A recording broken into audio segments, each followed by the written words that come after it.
Sit back and get ready to have the most fun you ever had with an electronic device.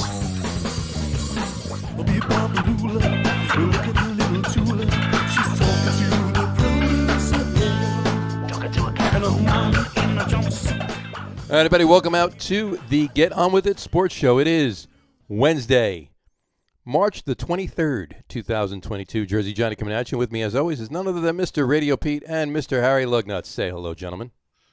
Hello, gentlemen. Hi, how are you? D'Angelo Russell. Yes. D'Angelo Russell. That's Russell, yes. the guy. There you It go. would have been number 2 if he was around a little bit longer. There you go. I don't even think he's playing anymore. He's not. I'm He pretty was sure on, he's not. was on the Lakers for a while, wasn't he? Mm-hmm. Yeah. Couple of And years. we're off with a couple of pretty good obscure years. There we soundbite. go. Wait a minute. Soundbite number one. We just did the end of the top 10 list, so we're done, right? I hope so. That was, yeah. Old balls and we're out.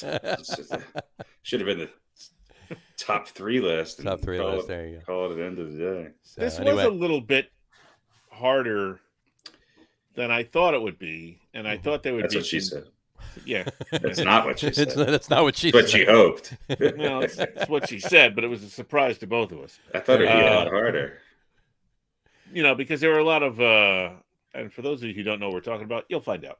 There were a lot of guys that just weren't around that long, but That's it. including 2 pretty good ones who are on the team right now. But Well, you know what it is, and I was going to say this before when we were talking, and we'll talk more about this later, obviously, because everybody that's listening has no idea what we're talking Well, about. screw it. Let's just start with the top 10 Let's list. start with the top 10 list. Throw it out. Come on. That's what people. You know what it is? I'll just I say don't really want quick to right now. listen about the Mets signing some third string catcher. No, the fucking none of Yankees that. woes. Let's get on with our top 10 list. Stop. Come on. Anyway, now what it is Format be the damned. bulk of the really, really good talent that they had on the team was only around for a year or two right. each time. So, But even even once you got past there was that, plenty of it. yeah. But even when you got past that, there were a few of tough course. decisions. And that's why, exactly, they're on there. So anyway, we'll talk more about that. It's the Brooklyn Nets are tonight for our top 10. Well, our top 10 our top basketball. We know they'll players, be first back and in second team, Jersey but soon enough. of course, Right. Maybe sooner than everybody thinks. He doesn't want to live next to the water because he's afraid of falling over the edge of the earth. He'll come further inland. Exactly. All right. Excuse me. I want to kick it off with this really quick. Not that this has anything to do with sports, but I just noticed this. This graphic came across the other day, and I saw it, and I thought it was pretty interesting. Read this, and those of you listening to the audio podcast, we'll read it for you. Don't worry. But read this. Here you go. Read this graphic. It's meat. I'm sorry. It's for the people meat. Quality meats made from people like you. What's Or that maybe- CEO's name? Or maybe it's Soylent Green.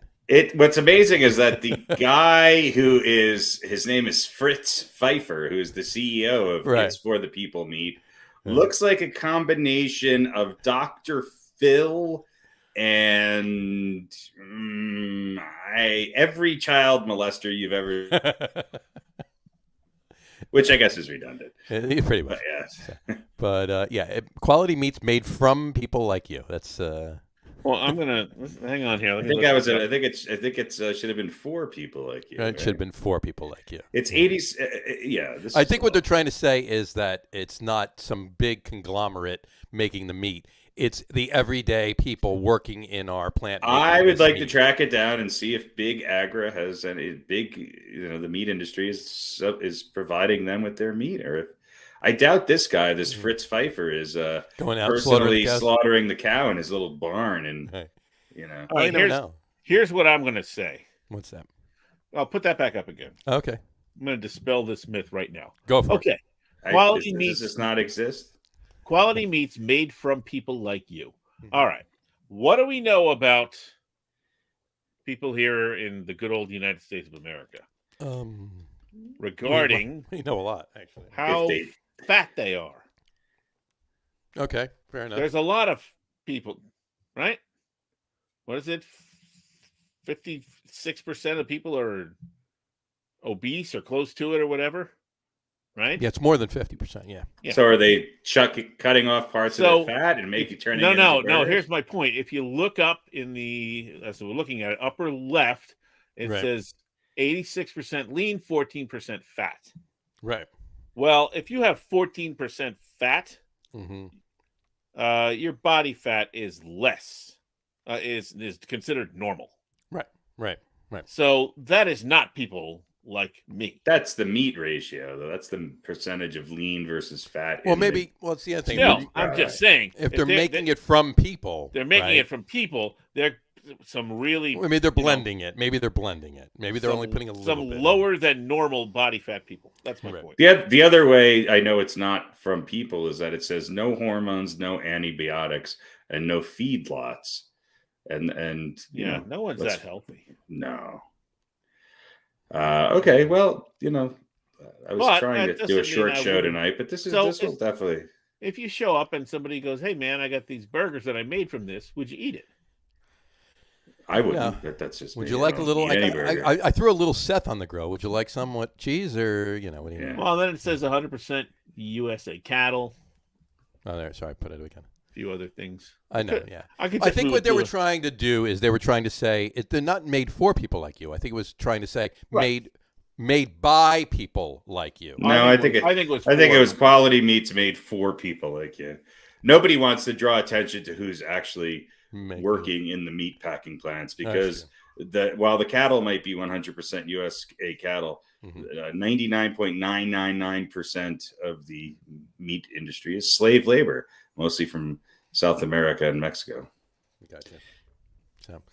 So made they don't have a collective bargaining agreement. Well, and here's the other thing.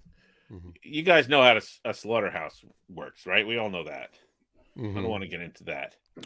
Haven't been in one lately, but Well, if these are free range, they want to lie in. If these are free range cows, right? Right. They're living and eating natural grass and all that stuff.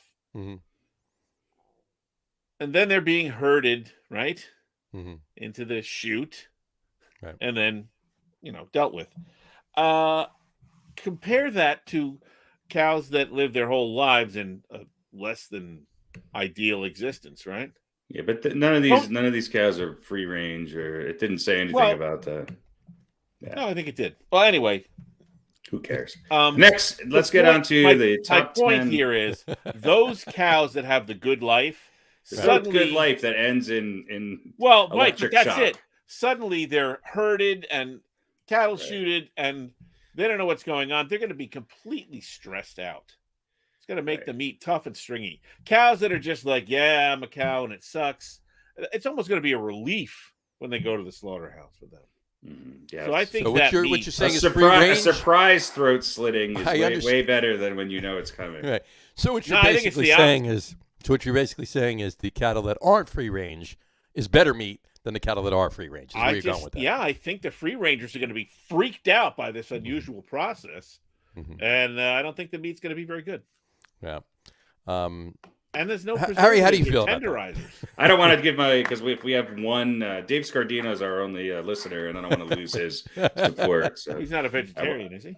No, but I am, and I don't want to give. I don't want to discuss this. It's not the appropriate forum for this. We'll have another. We'll do a podcast on another day. I don't want to lose. I don't want to lose two of our three listeners. Yes, you don't want to do that. So need a podcast about cattle.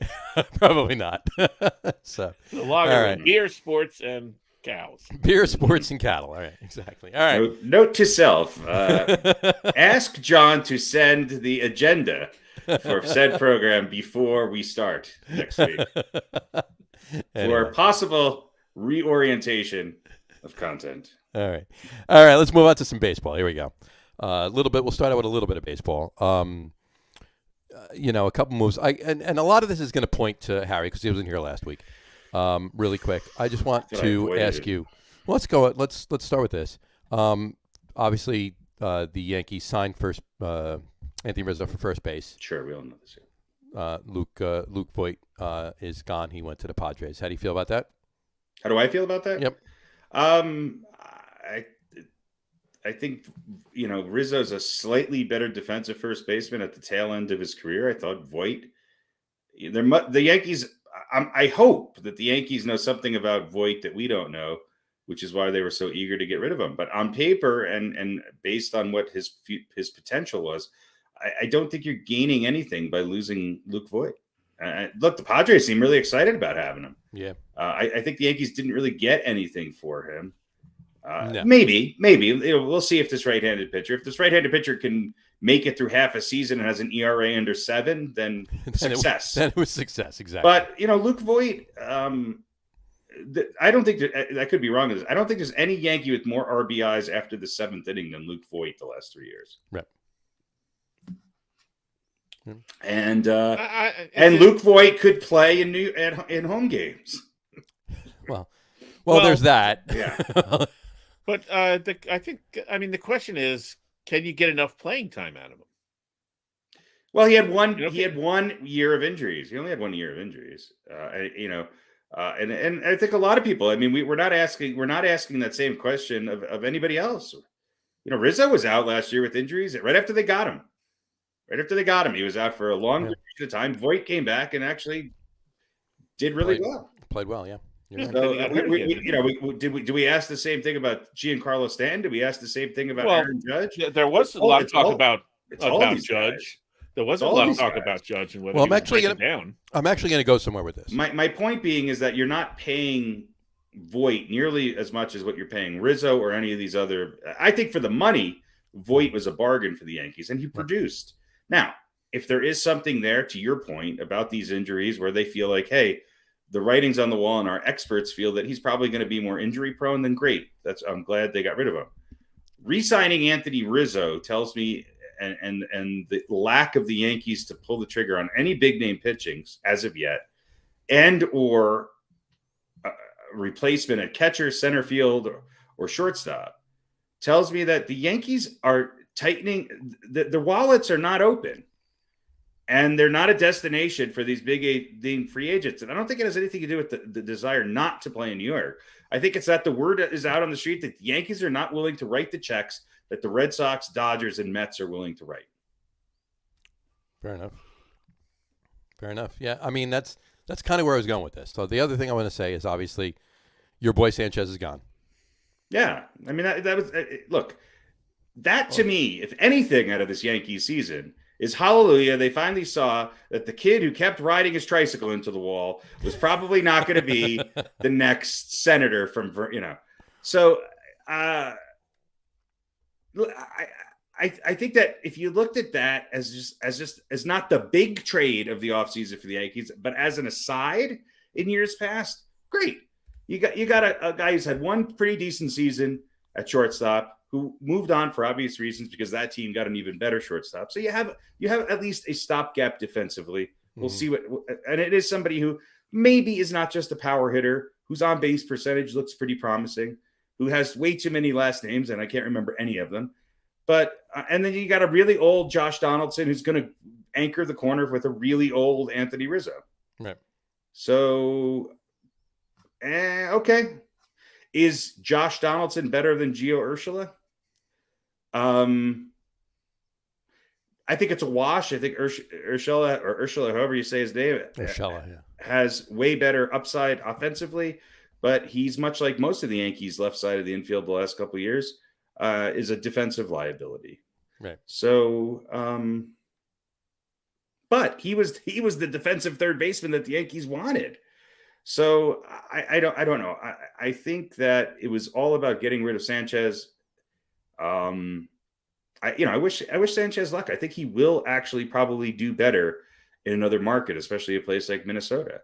Other than that, I think that's the biggest plus of it. And when you're talking about the biggest plus of a trade is that somebody's gone.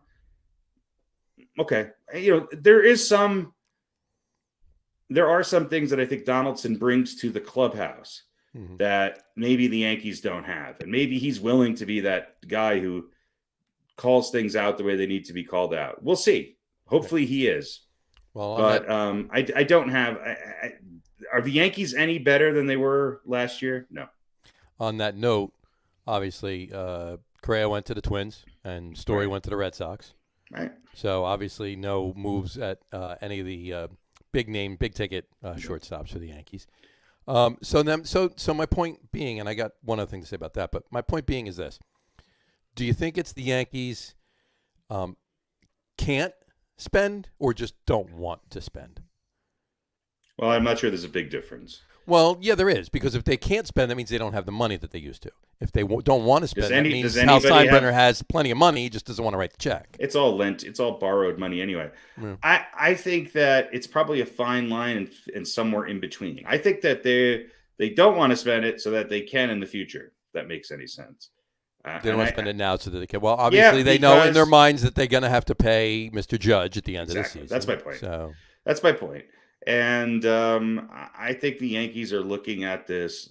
Look, based on how the first couple games have started already with an injury to one of their top pitchers, right, and the fact that they've added no depth, in fact, lost some depth at pitching. They have big question marks behind the plate.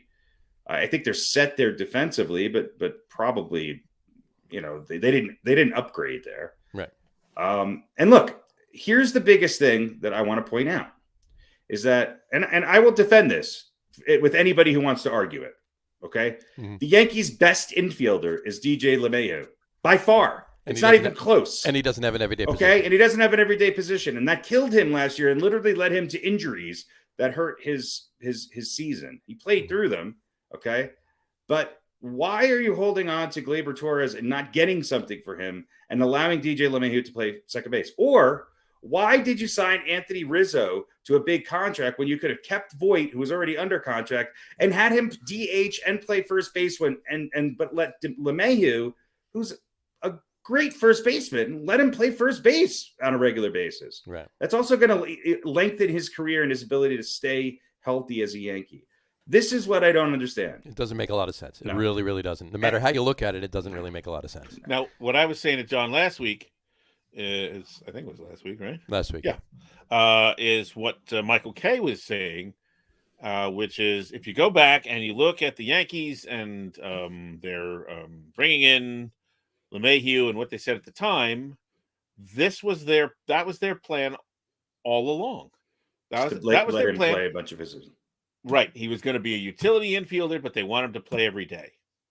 And John and I both said, well, that just sounds stupid for pretty much any player, except, maybe a guy who's a liability offensively, but he's a great defender and you're a little thin and some, you got. And he's not a liability at any of the defensive positions he plays. None. Right. He's none of those things. He needs to be an everyday player more than anybody else in your damn infield. And he's become an afterthought, and all for Gleyber Torres, which I'll tell you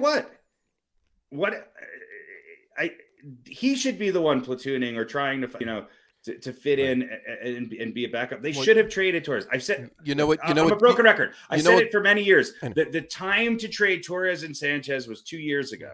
Yep. Well, Gleyber Torres is now the new Gary Sanchez. Right. They were holding on to Gary Sanchez until they realized, forget it. Now they're just hoping that this experiment works. Correct. And then a year or two from now, they'll do the same thing. It's a very Mets-like move. It is. Hanging on to guys for too long, waiting for them to blossom.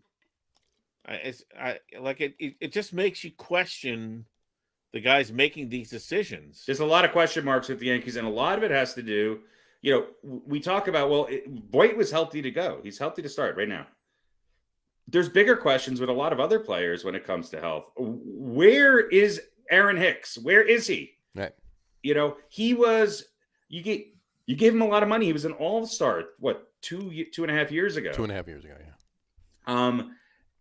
If Aaron Hicks is 80% of what Aaron Hicks was 2.5 years ago, then the Yankees' outfield problems go away. They go away. You have a switch hitting guy who can hover around 300, drive in runs, and is an excellent center fielder. Mm-hmm. But we don't know. We don't know where Aaron Hicks is. Now, if the thought process is, well, we knew Voit might get hurt, so we're going to get rid of him, then what is the thought? Then that would make me assume that we know Hicks is going to be healthy. Because the Yankees have the most unconventional defensive setup in the history of the Yankees. You have guys playing out of position. You have Torres playing second base for the first time ever. You have your best player wandering around the infield, not knowing where he's going to play. I'm surprised DJ LeMahieu even knows after the inning's over what position to go to on a day basis. Yeah. All right, go to first next inning. All right, go play short next inning. You sit out one inning. You got an aging guy. You got an aging guy who nobody else would give a contract to, and then you went out in Never Neverland and got arguably maybe the fourth, fifth, sixth best option you could have gotten for third base. So, and yes, okay, I think they got a good defensive shortstop, but all we hear about are all these wonderful prospects the Yankees have, but they're questionable. So if you're just going to get a guy who I just don't understand it. And now you have Judge who has barely played a full season and can't play day to day in the outfield. Stanton, who's going to have to play the outfield, and I don't know, a 97-year-old yet signed Brett Gardner platooning in center field with who knows if he's ready to go, Aaron Hicks. Actually, the MLB website, I was looking at that today, free agents and trades and stuff. And next to Brett Gardner's name, it says mutually declined option. Mm-hmm. I don't know what that means. That means that neither of them have made a decision on their future. Gardner's probably seeing if any. They're both playing a waiting game. Gardner's waiting to see if anybody else wants to pick him up, and the Yankees are trying to find out whether or not what their final moves are. This is a team that went out and said that Glaber, that said that what's his name was their day-to-day shortstop, and then less than 24 hours later traded for another shortstop. Right. Yeah. So they don't know. They don't seem to be. They seem pretty reactive and look. There's just no plan. If the Yankees had a 2 or 3 starter, I wouldn't worry about any of this because the Yankees only win when they score 8 runs. Right. But they don't look. You got the guy playing third base who called out Garrett Cole last year. Okay, I mean, what kind of clubhouse is this going to be? Mm-hmm. And more importantly, to Josh Donaldson's point, what Garrett Cole are we going to have? Right. Because if we don't have the Garrett Cole of at least 90% of what we signed him for, then the Yankee season's over. Well, let's. Are you going to get Spider Tech Garrett Cole, or are you going to get post Spider Tech Garrett I'd Cole? rather see or maybe somewhere in between. I'd rather see him use Spider Tack and have a possibility of getting caught and suspended than non-Spider Tack. Right. I mean, he's proven he can pitch without it, but not very consistently. He's proven he can hide the Spider Tack. He's proven he could hide it when they're not looking. I mean, maybe that's what we need is a Spider Tack,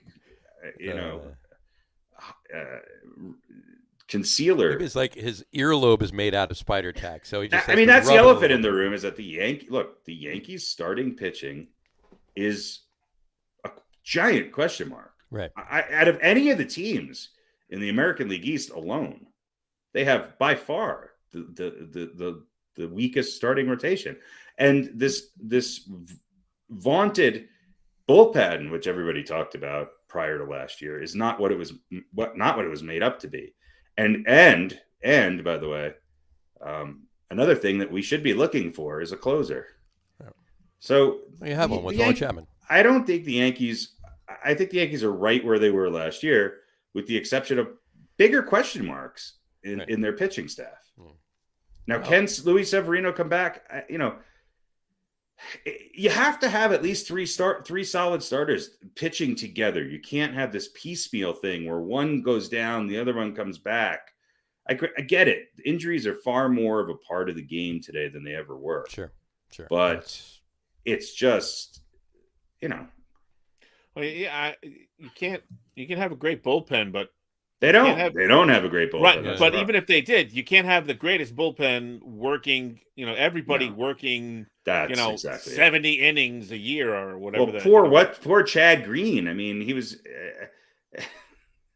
He had more innings last year by the All-Star break than Nolan Ryan did in his entire career. I mean, it's like every time I turned on the game, it wasn't even dark at the stadium, and Chad Green was in already. And you don't know which Chad Green you're going to get. Now, granted, he had a pretty good year considering what he was asked to do, but how long can he do that for? Right. I mean, if that's the case, then you better go out and get a bunch of really decent, flexible arms that can throw on a day's rest for 2 or 3 innings. And that's okay. Look, I realize baseball has changed, but that's not the Yankees' MO. Let me throw it to this another team that you're a Yankee fan, but you're not a fan of this team per se. Well, maybe a little bit because you live there. But let me throw it over to the Rockies for a minute. Okay, so last year they get nothing for Nolan Arenado. Mm-hmm. Then they don't trade Trevor Story. They let him go for free. Mm-hmm. But then they sign Chris Bryant to a 7-year, $182 million contract. Right. What are they doing? Well, they're trying to make up for fucking up. Well, look, I'm not saying anything that most baseball fans in Denver repeat religiously on a daily basis. The ownership of the Rockies really has no desire in winning. Mm-hmm. The Rockies are one of the few teams in all of Major League Sports where there will be look. I think we went through what the attendance was, last year and the year before. Oh yeah, we did. Colorado's way up there, so they make money. This organization is making money. I think that in the past they've made some big signings. They've been burned by a lot of them. This is going back even to some of the pitching moves that they made back in the day to get people to try to compete. Mm-hmm. And the Rockies have always competed pretty well when they've had one or two consistent stars and then kind of breakout players, almost similar to the Oakland A's, where they're able to bring up these players and all of a sudden they're playing well. And the two times the Rockies have really done anything in the postseason or made it to the postseason even is when they go on these kind of streaks where it's just sort of like, who are these guys? How are they winning? Right. You go back to the early Blake Street, Bomber days, and you had Rockies had a great lineup. They invested in this very much. They had a Larry Walker. They had Andres Galarraga. They had a very good lineup. But since then, they've been able to sort of bring up these stars, people like DJ LeMahieu and people like Trevor Story. But they've been unable to keep them. They sort of got rid of LeMahieu. The same thing with Tulowitzki when he was gone. Everybody wants out. I think Story wanted out. I think the Rockies and I think the Rockies couldn't work out a deal to trade him last year. And then when that didn't work, I think they were hopeful that maybe they'd re-sign him for a shorter contract, and they were unable to do that. The Chris Bryant deal is they looked at a sheet of paper and looked at a potential starting day lineup and said, well, we have no one to try. We need somebody to put. We need somebody. Yeah, I think. And look what we just saved by not being able to, So in the past, they've always been willing to offer one or two big contracts. It's just never at the same time, and it seems like it's never a second date. You never get a second contract extension out of these guys. Yeah, if you look at what the two guys who they let walk are going to make, or what they would have had to pay for them, mm-hmm. right? And Story, still certainly a top player, I guess, but Star was fading slightly, but really not. But still, he had one no, down it's still year. a guy you want, but.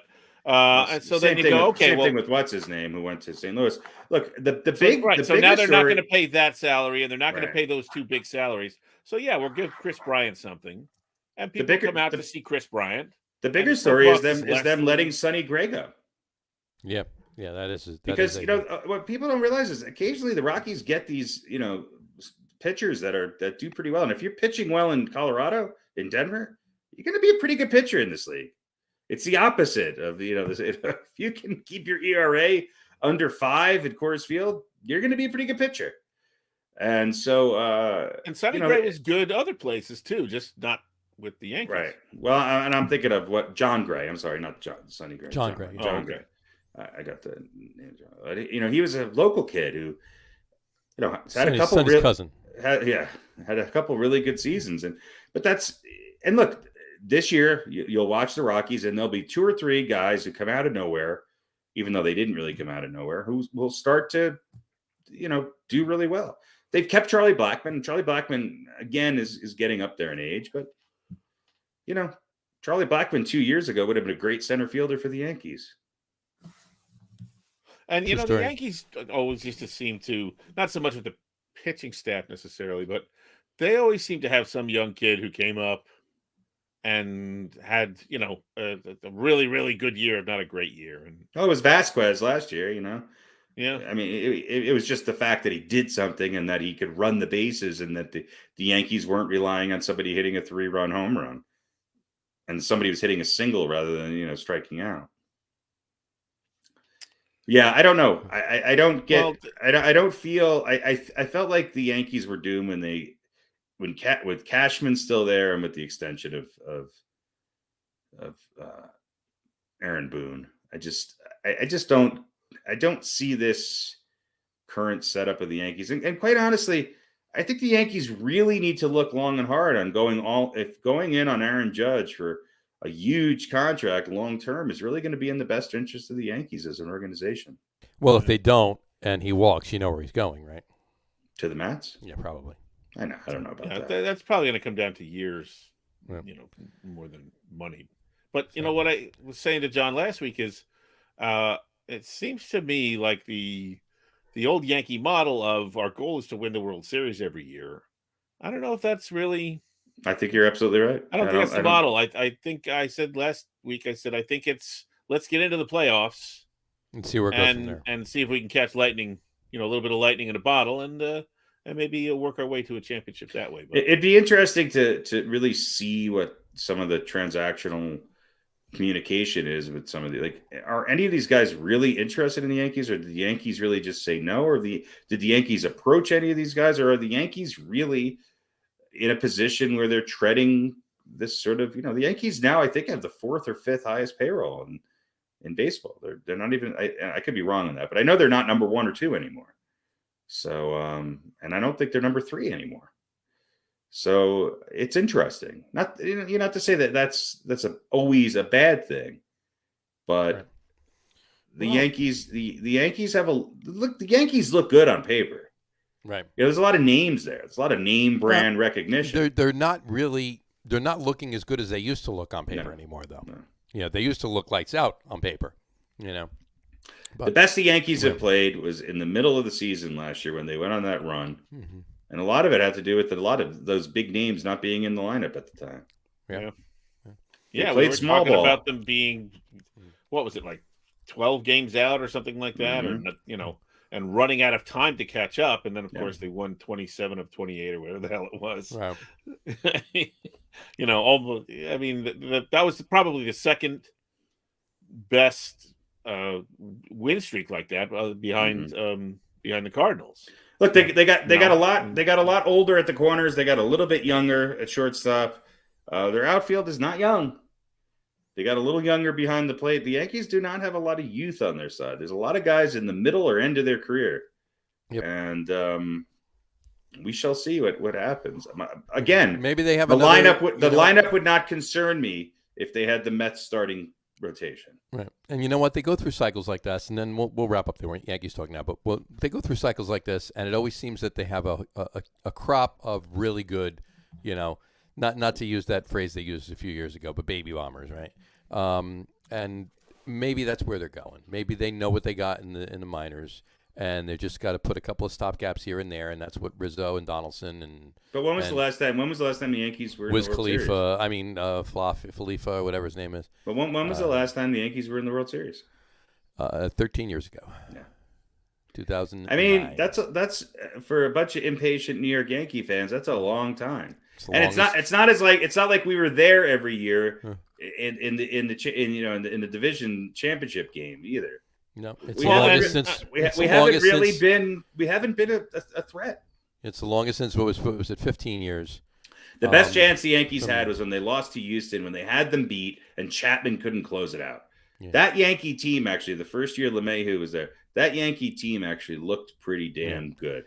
I think they could have gone further if they got past the Astros, which they had them. They had them beat. The longest streak they ever had was from 81 to 96 for 15 years. So that's the entire history of them. That's the longest. And that felt like an eternity. Yeah. And that was a long time ago. Yeah. It was. 20, 40 years, 41 years till at least 10 years ago. To 27 years ago, right, 26 years ago. Well, and who's homegrown on the projected Yankee starters? Starting pitchers? Not the regular. Starting lineup. Yeah, starting lineup. Who are the homegrown guys? Well, Torres Judge? is homegrown, right? Judge. Torres. No, Torres they got from Chicago in the Chapman deal. That's right. So Judge, right? Judge, and Gardner, right? Probably, unless if he comes back. But Judge, yeah. Who else? Everybody else is from somewhere else. Well, look, Aaron Hicks was a trade, right? Yeah, Aaron Hicks was a trade. I mean, it's not realistic to expect Jeter and Posada and Byrne. You know what I mean? That's a great group of guys that all kind of came up through the system and all that. Right. Well, that's unusual. Right. My point before was maybe they know what they have in the minors, and they have that maybe in the minors. Maybe they have a core four. Well, we already know what they have in the minors. This is what we've been talking about. It's like all we've heard about is Anthony Volpe and Oswaldo Peraza. They're both shortstops. Jason Dominguez, didn't he play a couple games? Well, you got to move on to third base, right? Austin Wells, wasn't he? Didn't he? He's been up in the majors. Mm-hmm. They have 5 shortstops in their top. And of course they have a couple pitchers, but we haven't seen Luis Gill. He was up last year. He was part of that streak. Mm-hmm. A right-handed pitcher. Where is he going to fit into? Maybe they just need to do that. Maybe they are. We're talking about it. We're bitching about it. But maybe they're doing the right thing. Maybe they have the pieces, and within the next year or two, they're going to bring them all up one by one. And this lineup, other than maybe a couple of pieces like Judge or Cole, obviously, or whatever else, the lineup's going to look drastically different in the next 2 years with all of these minor leaguers. That could be the case. But let me ask you a question.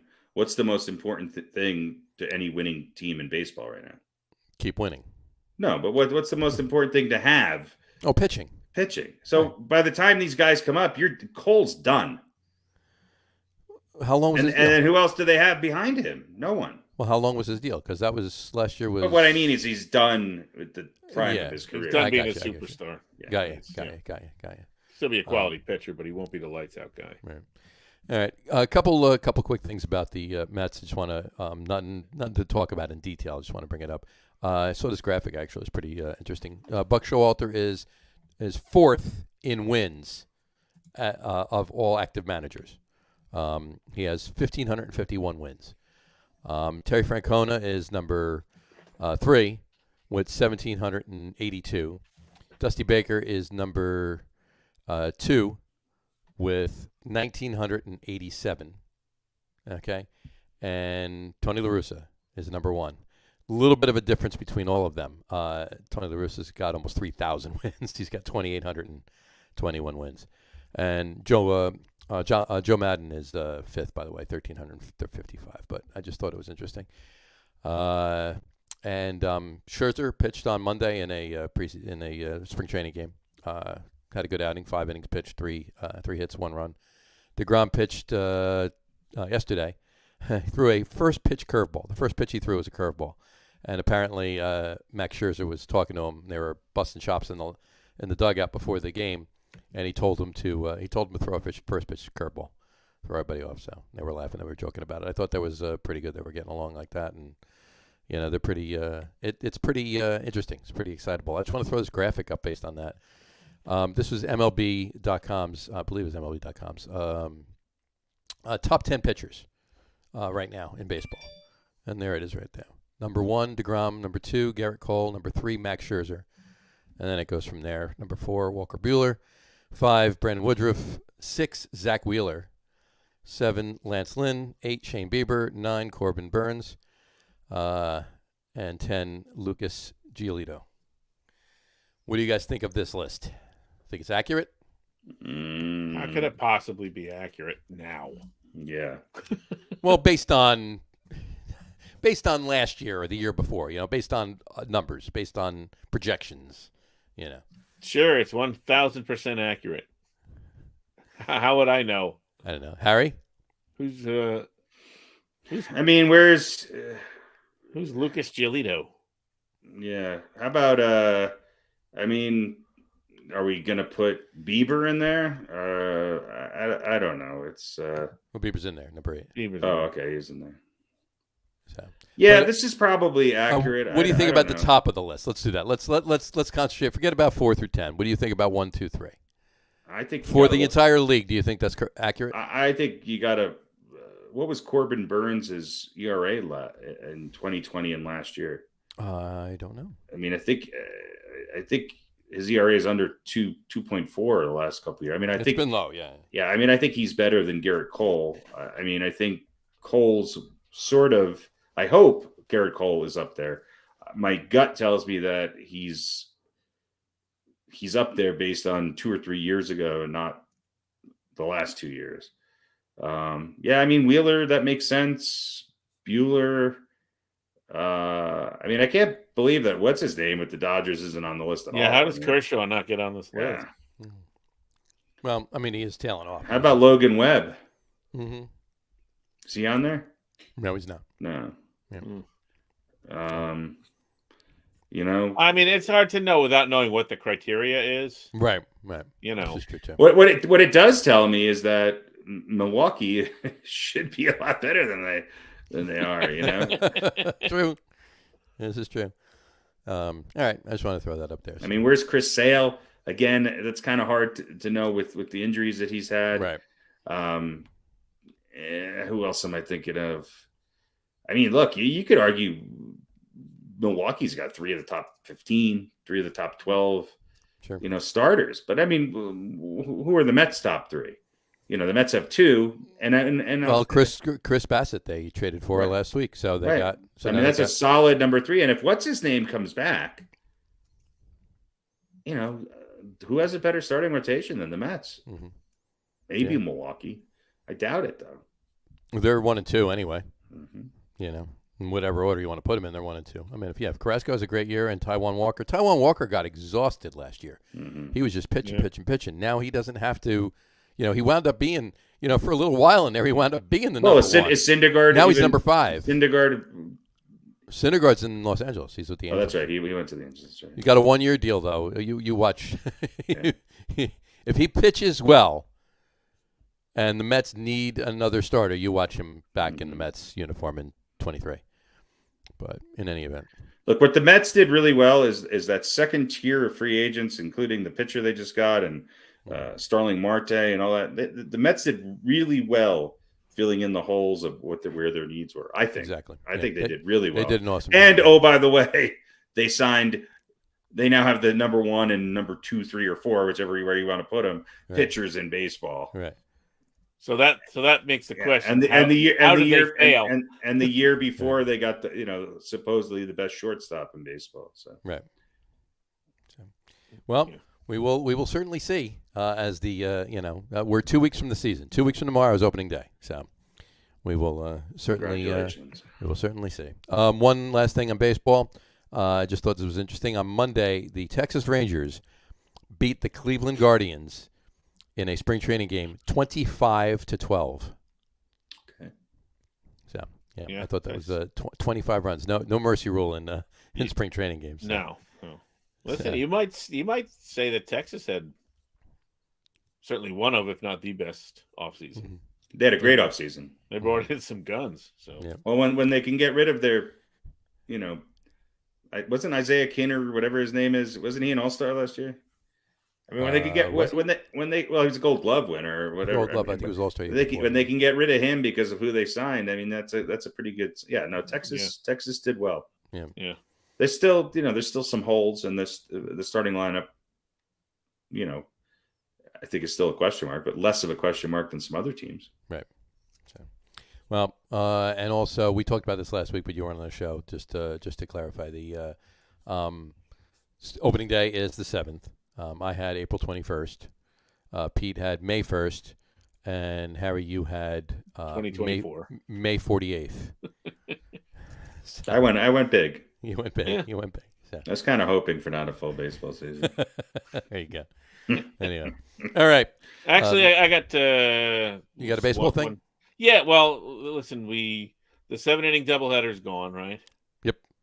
I mean, these are some things they're going to vote on next week, which they expected. Mm-hmm. The ghost runner on second is back in extra innings. Yeah, but not in the 9th inning. Right. Not in the 10th inning, rather. At the 12th inning, I believe, right? Or the 11th maybe. It's not in the 10th inning. Oh, is it not in the 10th? I believe it's not in the 10th inning. It's either it either right. starts in the 11th or the 12th inning. I believe that's what I read. Let's see. I don't know. This just either way, it's gonna be there at some point in the extra innings. But you might be right about that.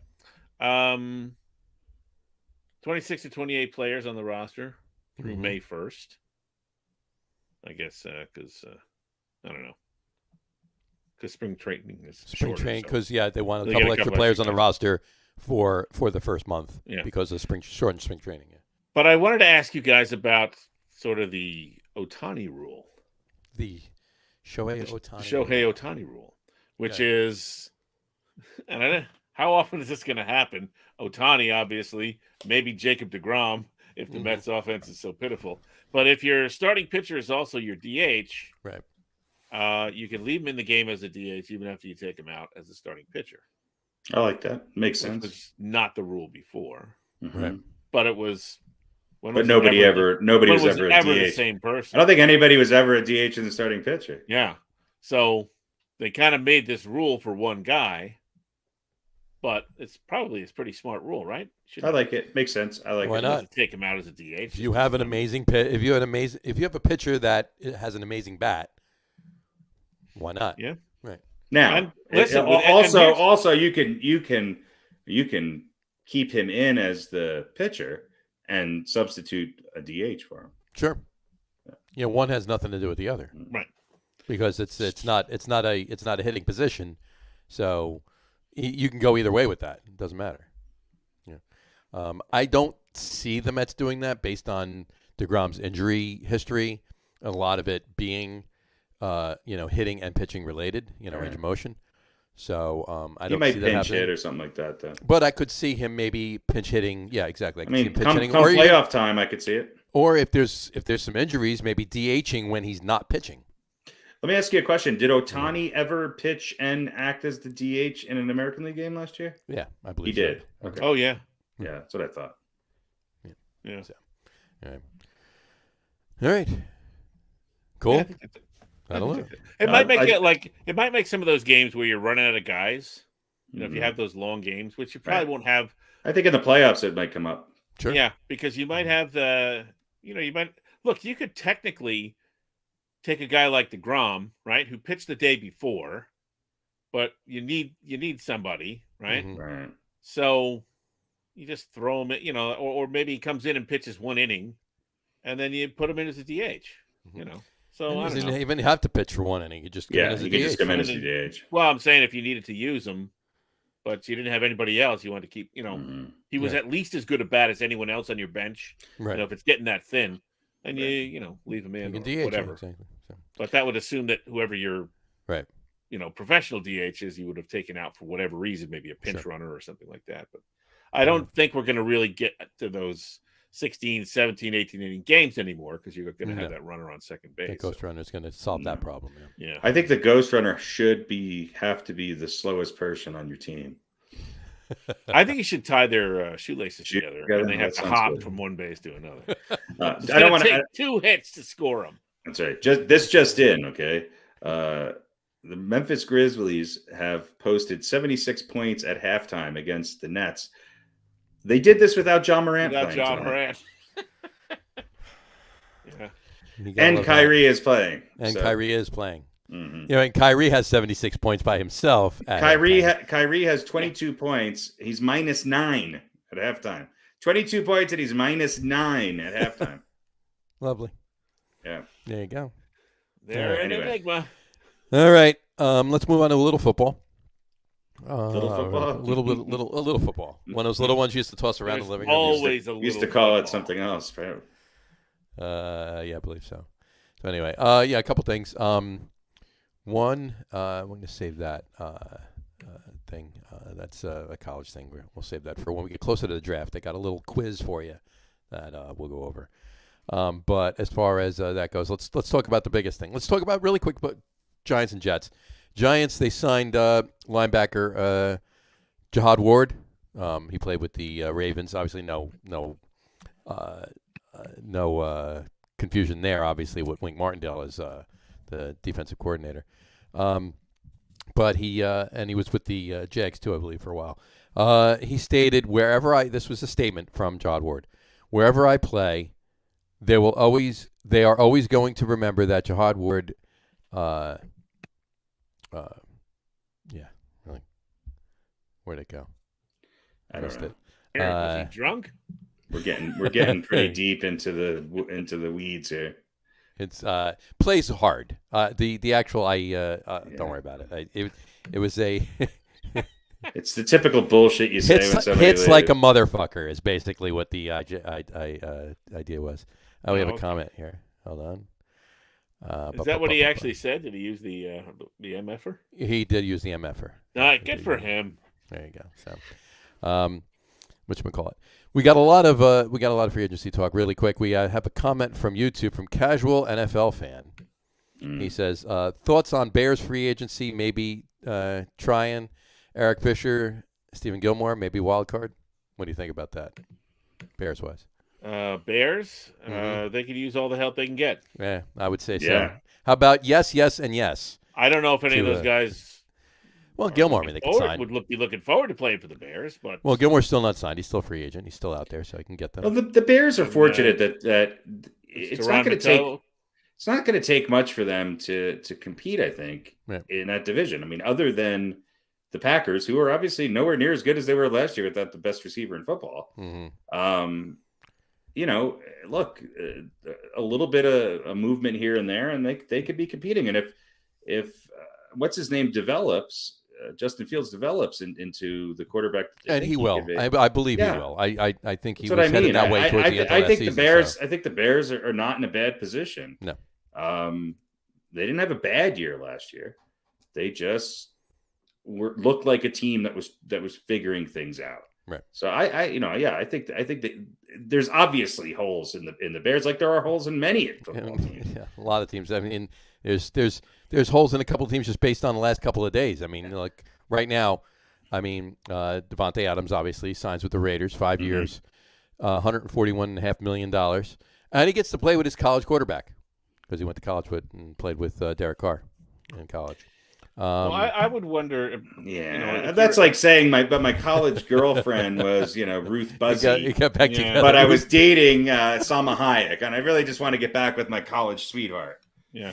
So you're comparing Derek Carr to Ruth Buzzy. Well, and Aaron Rodgers to Salma Hayek. There you go. All right. If you're a Bears fan, obviously you hope for improvement, but I don't know, a year or two, if you're not really in the mix, if you're not legitimately in the mix, then it's just going to be more of the same. Okay, right. We're better than we were for whatever period of time. Right. But you have to start somewhere. So well, there's the graphic right here. Yeah. So highest paid wide receiver in NFL history, right there, Devontae Adams. Anymore. Until today, when the Miami Dolphins traded for Tyreek Hill. And then gave him an extension. Exactly. Hey, look, on the Bears real quick, too, and I could say this about the Giants. That might not be the sexy signings, but the Bears signed a couple linemen who are going to help them out. Mm-hmm. These are the things that the Bears need. They need multiple positions filled. Right. They're not going to make that big splashy signing.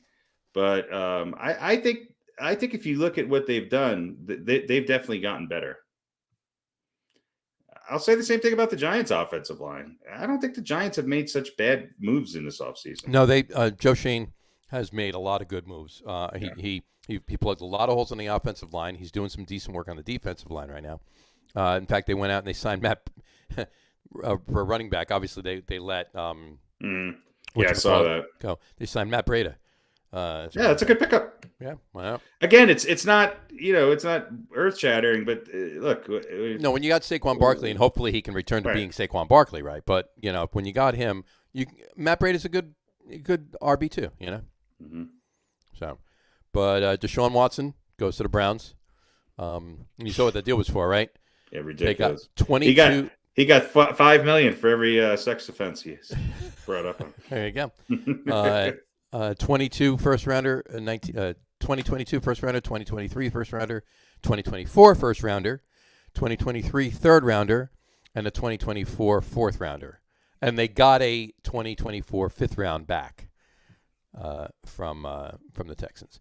But yeah, they did some damage there. And here you go.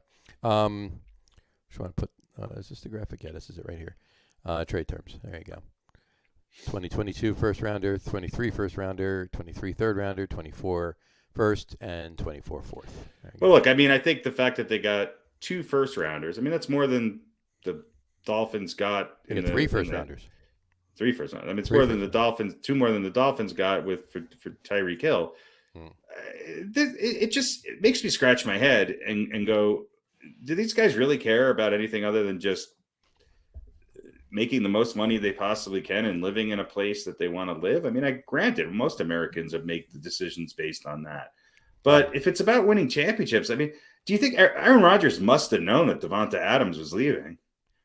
I mean, I think they're saying now that he did. He was working it back and forth. They were saying he knew. He was like in the negotiations with him or whatever. But Devonta Adams was like, and it was a last minute offer, obviously, but they offered him the same money. He says, "No, I'm leaving. Goodbye. See you." Yeah. Casual NFL fan just commented, "Thank you guys so much. I like and subbed. I will definitely be here every next stream. Extremely underrated podcast." Thank you very much, Casual. No, thank you. Appreciate it. Appreciate We'll talk more about the Bears. Absolutely, we'll do that. Which are interesting. I mean, look. No, we talk a lot. We actually do talk a lot about the NFC North. So yeah, it's the Bears are not far away from winning that division, especially because I don't think Green Bay is going to be as tough as they were. That's a huge hole to fill. Yeah, you watch who they. And the Bears are, I mean, they've been kind of. Well, I thought it would be Tyreek Hill or somebody like that. To be honest with you, watch it be Odell. Well, Odell probably might not be playing this year. But the Bears, you can also kind of root for, Yeah. Right. They've been kind of sad sack for a long time. So if if you want another team that you might want to feel good about, you go, yeah, why not the Bears? Why not? You think back to, McMahon and the 46 zone and all that. And you go, yeah, I love that team, Right. Sure.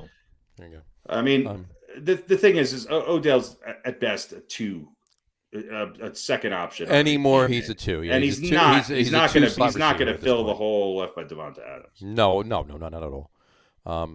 But you know what? When you have a really good number 1 who gets a lot of attention, that's when Odell Beckham can shine. Yeah, absolutely. We saw that. That's exactly what happened in LA. Yeah, he can be a very, very effective. I think his injury that he sustained in the Super Bowl is a little bit more serious than they're letting on, and I think that's why the Rams have not just re-signed him. Right. Yeah, that's possible too. Moving on to Matt Ryan goes to the Colts. Look, this is surprising to me, and this justifies everything that I ever thought about Jimmy G. It's just, it's like nobody wants him. This guy was one pass away from going to the Super Bowl again, and it's like, and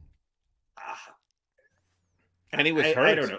Look, maybe this is what Matt Ryan needs. Maybe Matt Ryan. Well, Matt Ryan did have a really good running game and a pretty decent defense when they went, to the Super Bowl. Right. He also had 2 of the top 5, 6, 7 receivers in the NFL on the field at the same time. Sure. I don't think the passing game is what's appealing to him in Indianapolis. I mean, they're more looking. I think they're more looking at the fact that is he going to turn the ball over as much as Carson Wentz? What they're looking at him to do is become the Peyton Manning of the last year with the Broncos, and not the Peyton Manning of the first couple years with the Broncos. Right. They're looking for somewhere in between, and I think he can do it. I think it's a good.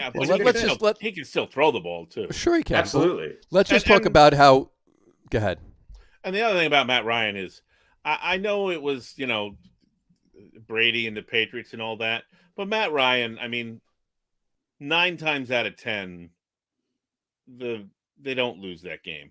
And Matt Ryan does not make and what I mean? I mean, that was a really unusual situation, and it happens to be against. It wasn't Matt Ryan's fault. It wasn't Matt. I blame Dan Quinn more for that loss.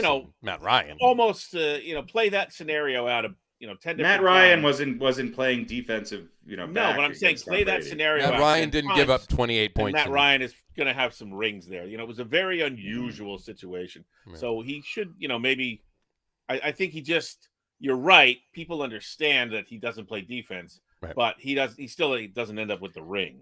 I will say And this: that in the kind of last marks a strike Right. against him, even though it shouldn't be. last couple of years with Matt Ryan, though, it seems as if that Falcons team really couldn't close the deal on a lot of games. A lot of games. A lot of games, and They and were a lot they of were that in was, a lot of their games, and they couldn't and shut them if you down. watch them, a lot of it, even the Giants game against Atlanta, Matt Ryan was not in the fourth quarter. He was not performing even close to what Matt Ryan. The Giants should have won that game too last year. And yeah. So my point being is that I think this is a good fit for him because hopefully, they don't have to lean on him to throw the ball as much as he's had to. Look, Matt Ryan, you give Matt Ryan the lead and the ability to control the clock with a really good running game and in the Colts defense and the offensive line. Look, that's the thing that the Colts have too, is they have a really good offensive line. Let's look how crafty. Look how crafty the Colts were. Okay, they got rid of Wentz. Mm-hmm. They got Ryan. They got Ryan. Which Wentz was Ryan last year. Well, they got rid of Wentz and they got Ryan. Right. So even if you want to say that they're equal, which I honestly think, and granted, obviously you have more years in Wentz than you do in Ryan, but I think Ryan's a better quarterback. I do too. Carson Wentz. Okay. I do too. So they got a better quarterback. Forget Not about how many years he's gonna play for, but they got a better quarterback for less money. He's cheaper. Okay. They improved their second-round pick this year from 47 to 42. They improved their third-round pick this year from 82 to 73. And they got an extra third-rounder next year. And the third-rounder that they got next year becomes a second-rounder if Carson Wentz plays 70% of the snaps in Washington. So they made out. Carson Wentz is great for every team except the one he's playing for. Yep. There you go. I want to show you this too. I want to show you this really quick. Voice them off on somebody and get a bunch of good stuff in return. Show you three. I don't know how many more times you can do that, but as long as somebody's willing to buy into the potential, then he can keep doing it. Maybe he just keeps bouncing around. And he hits every other team. Yeah, but eventually that's going to run out. But that's why you get him the potential. Right. Let me throw three graphics really quick. This one I just want to show. This was the post yesterday. Check out the time that I took the screenshot, 2:43 p.m. Eastern time. Okay? They posted this, NFL.com posted this. And check out the time I have circled. So what was it? They're reporting the future. Well, was that USA time or was that European time? Oh, yeah. Might have been 5:48 in Brussels. Well, no, because it's the earliest it could be in Europe is 5 hours ahead of the United States, and since 2:43 was Eastern time, it would have made sense if I was in California. So that wasn't the case. So I thought it was funny. And this one really quick, Darius Leonard from the Colts tweeted at Julio Jones. I'm not going to read it in the phonetic that he typed it out in, but he basically is asking Julio Jones to come to Indy and help Matt finish what they started in Atlanta. So I thought that was interesting. But this is the most interesting graphic really quick. These are the quarterbacks, week one starting quarterbacks for the Colts over the last 7 years. 2016, Andrew Luck. 2017, Scott Tolzien. 2018, Andrew Luck. 2009, Jacoby Brissett. 2020, Phillip Rivers. 2021, Carson Wentz. And this year, Matt Ryan. So, well, if you look at the last 3 years now, or four, whatever you want, three after Brissett, there's a trend there. There's a pattern going on. They're renting quarterbacks for a year to see who can do anything. Look, the Julio Jones thing is really interesting because that's what the Colts need. Yep. They need another receiver. If they go out and get Julio Jones, Pittman's okay, but I mean, they're relying way too much on their running game, and they're gonna break Taylor down. I think with Matt Ryan in there, if they go out and get Julio Jones, I think that they can compete with Tennessee for. I don't think the Colts are looking long term. That was my point. Is that they're not looking long term on Matt Ryan. They've been on this train. Well, they weren't looking for long term with. No, they were looking for long term. Phillip Rivers, not with Phillip Rivers, but they were looking for long term with Carson Wentz. I'm not sure. That didn't work out. I'm not sure about that. Well, they only gave him 1 year. They only gave him a chance for 1 year. No. He was only there for 1 year. They they only gave him 1 year. They gave him a longer contract. Well, I understand that, but they only gave him 1 year to show what he could do. Right. Yeah. But they were over Carson it. Wentz he would keep as long as he was playing well. The Colts are a team that want to win right now. Yeah, if they didn't fade off at the end of the season and made the playoffs, Carson Wentz would still be in Indy. But yeah, but I also think that they knew they were going to get by trading Wentz. I think they knew they were going to get Matt Ryan. This is true. Yeah, this is true. I think they already had that locked up. Speaking of Jacoby Brissett, yeah, right. Does he have the best job or the worst job right now? Seriously. Do you want to be Deshaun Watson's backup? Is that a great job or not? Well, he could be you don't know. He could be starting for the first. He could be starting for the first. Maybe several all of next year. Good, it's possible. That's very possible. You don't know. He's going to be. We really see suspended. the NFL giving him more than half a dozen games. He's going to. I think it's going to be 7, 8, maybe 9 games. I'm going to say 6. I'm going to agree with Pete. Do you think they're going to wait I'm until... going to disagree with Pete. It's not a half a dozen. It's 6. It's 6. I think it'll be at least 8, if not 9. Okay. Now, is the NFL going to wait until the civil suit is settled or tossed out or whatever before they render a decision? I don't know because there's nothing precluding him from playing right now, right? No, legally, nothing. no. So the answer is if the NFL doesn't come out with a decision, why shouldn't Cleveland start him? If they will. If there is no NFL decision and he's not suspended, he can start. He might have to be suspended after that, but right. He can certainly. He doesn't have to sit there and say, "Well, I don't know if I'm suspended or not, so I'm not going to play until I am." So back to my original question: does Jacoby Brissett have a really good job or not such a good job? I think it's fine. I think I would love to be a backup. I'm sure he's happy there, but right. I think it's okay. He'll get playing time. Is he a starter really? Do you see him starting anywhere else? If he was a starter, he'd still be in Indy. He's Tyrod Taylor, right? Well, didn't he start? Was it Jacksonville or? Oh, he has started. I'm just saying, is he a starter right now? Is he? I know. Where did he? Miami. He was in Miami last year. He was in Miami last year. Yeah. I know. And then it was Indy before that. And Indy before he started, came up in Indy and went to Miami. And then let me ask you guys a question. We don't need to go into it too long. He was not a long-term solution. No. Will Baker Mayfield or Jimmy Garoppolo be a starting quarterback? Obviously, on different teams when the season starts. Will they both be starting quarterbacks on the same team this year? Well, but what I mean is that we know Jimmy G's, if he stays with the 49ers, there's a slim chance he might start. But they've kind of gone all in on Trey Lance. Sure. Mayfield's obviously still a Cleveland Brown, even though they know he's done. Do you think those guys will be will get an offer from other teams? Or do you think the Browns will start the season with Deshaun Watson, Jacoby Brissett, and Baker Mayfield as 3 quarterbacks on their roster? Well, or do they just cut Baker Mayfield? They haven't cut any. I don't think they've cut him yet. I know. I'm saying, do they? I mean, are either of those guys going to be playing come September? I'm going to say no. I'm going to say no. That's if Baker Mayfield was going to go somewhere, he would have went there already. I mean, with all the moves that have been going on, and you never know. I don't think there's another. I mean, Seattle. Who went to? Who's? I mean, are they going to go with Mills in Houston? Are they going to roll with him?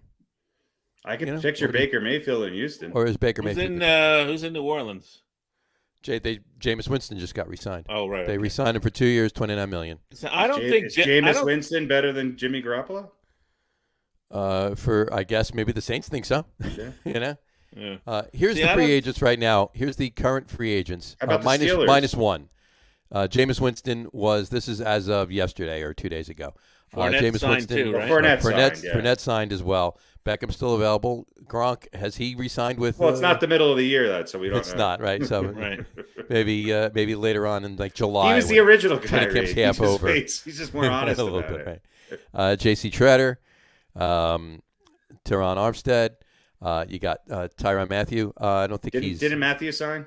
Armstead, I think, is signed too. Yeah. Armstead signed, did he? Yeah. I think so. Yeah, I think I read that today. But Matthew Gilmore, I believe they're both still available. Bobby Wagner's still available, I think. Giants should go out and get Wagner, especially. The Giants should go out and get Wagner, especially absolutely. if Blake Martinez is still questionable. And then Zadarius Smith and Akeem Hicks. I don't know. Those are your.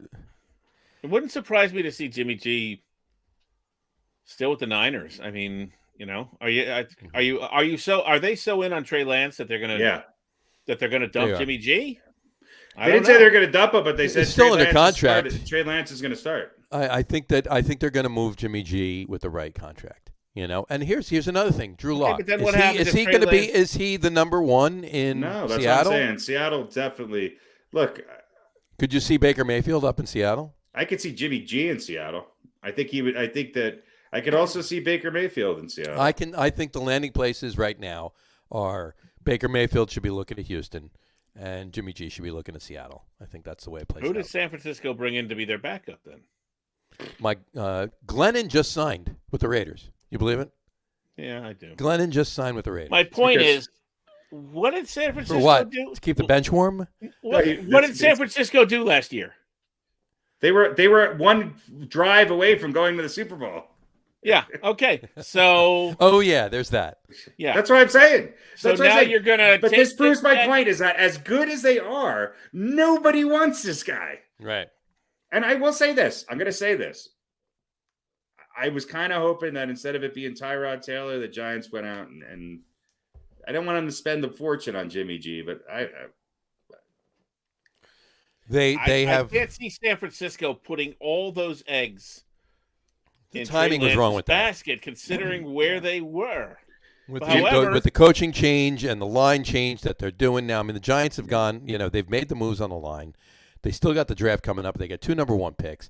And, they're going to give Jones this year to see what he can do. He's got Tyrod Taylor backing him up. Is Tyrod Taylor a worse quarterback than Daniel Jones? Tyrod Taylor is the backup. Tyrod, tell you right now, and I said this a couple weeks ago, if Daniel Jones kills it this year and he proves that he's the quarterback, and you laugh, I'm saying this hypothetically, okay?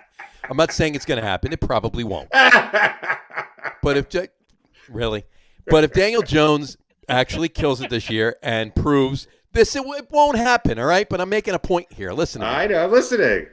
If he kills it this year and proves that he can be the quarterback that they thought he was, coming out of college, then they're going to extend him. They're going to give him another contract, and which for Giants fans, he'll probably have a good enough year for them to extend. No, it's not going to be a good enough. It's got to be. It's got to be killer. It can't be an average or slightly above average. It's got to be killer. He's been slightly above average before. It's got to be a killer year. If he doesn't, he walks. They don't extend him. Bye-bye. Off you go. Tyrod Taylor is a 1-year because they gave him a 2-year contract. He's a 1-year stopgap to bring somebody else in or draft a college quarterback coming out of next year's draft.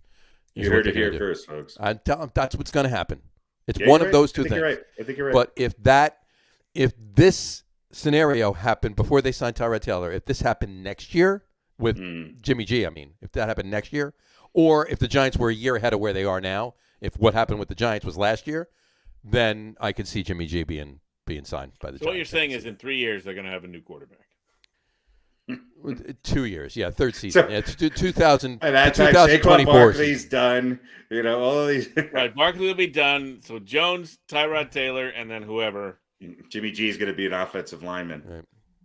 But hey, I don't know. My getting back to my original question, I think it's interesting that Baker Mayfield and Jimmy G might not be playing football, at least in a starting capacity, come September. Well, here you go. Here's another thing on Jimmy G, right? The Falcons needed a quarterback because they got rid of Matt Ryan. So they went out and signed Marcus Mariota.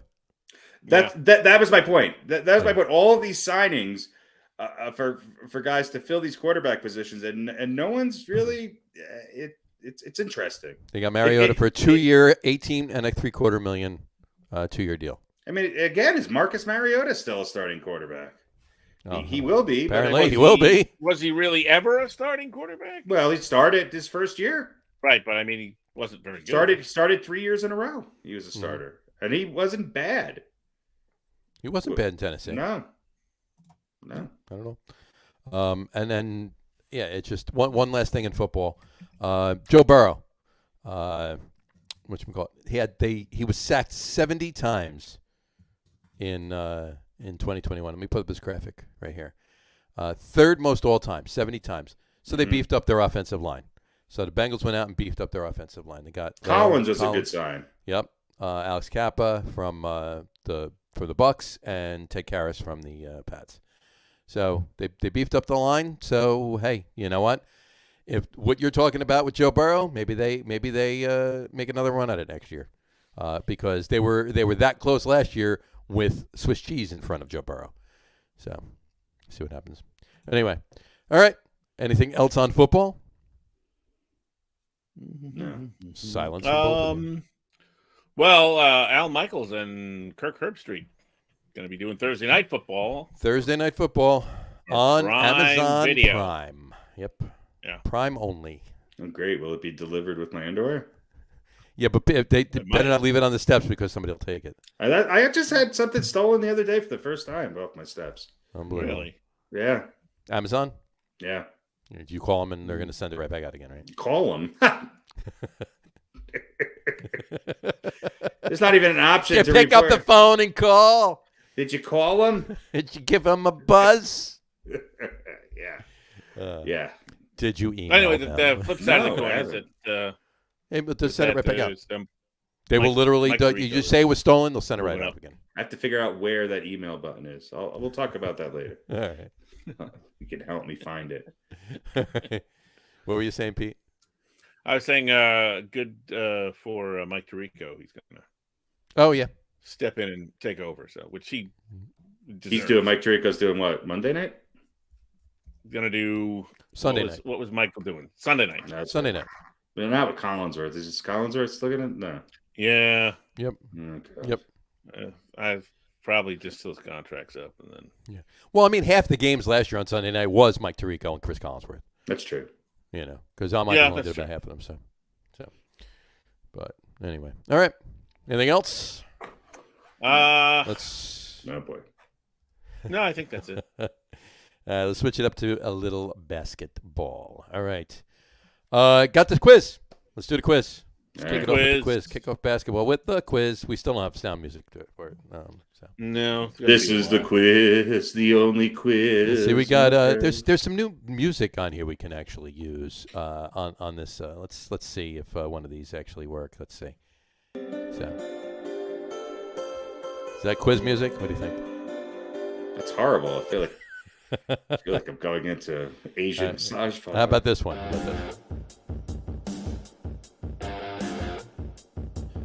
How's that? That's more over/under music. We could do that for over under. All right, I like that. All right, how about this Yeah. one for the quiz? What's this? No, God. How about this one? Tonight on Hallucination Street. All right, how about this? Boy, I feel like I'm at a bad recital on acid. Oh, now we're kicking it in. Jay-Z gonna It's start making rapping? me want to answer questions. All right, there you go. How about feeding the ducks? This one's called Feeding the Ducks. Okay. Are these ringtones on your phone? No. This is background music. It's brand new. They put it on for anyone to use. Now, feeding the ducks is gone. All right, Daydreaming. God, it sounds like the first one. No. No. And then we got Dance Pop. This is the last one. Dance Pop. Will it start? This can't be the whole thing, right? It's got. Fits in with our show, though. It takes forever to make a point. Yeah, yeah. Just Get on out with right it. when it starts. Get on with it. Damn it. I think we're good without any music. Let's do the quiz. If If I had to pick 4 of those 6, I would be, yeah. Mike Ditka is out. Mike Duck. Dick. The Ducks were the worst. All This right, is so stop horrible. it. That's, All right. We use rock for the over-under. I But start we'll, having to drink Red Bulls and vodka to listen to that. all right, let's do the quiz. Here we go.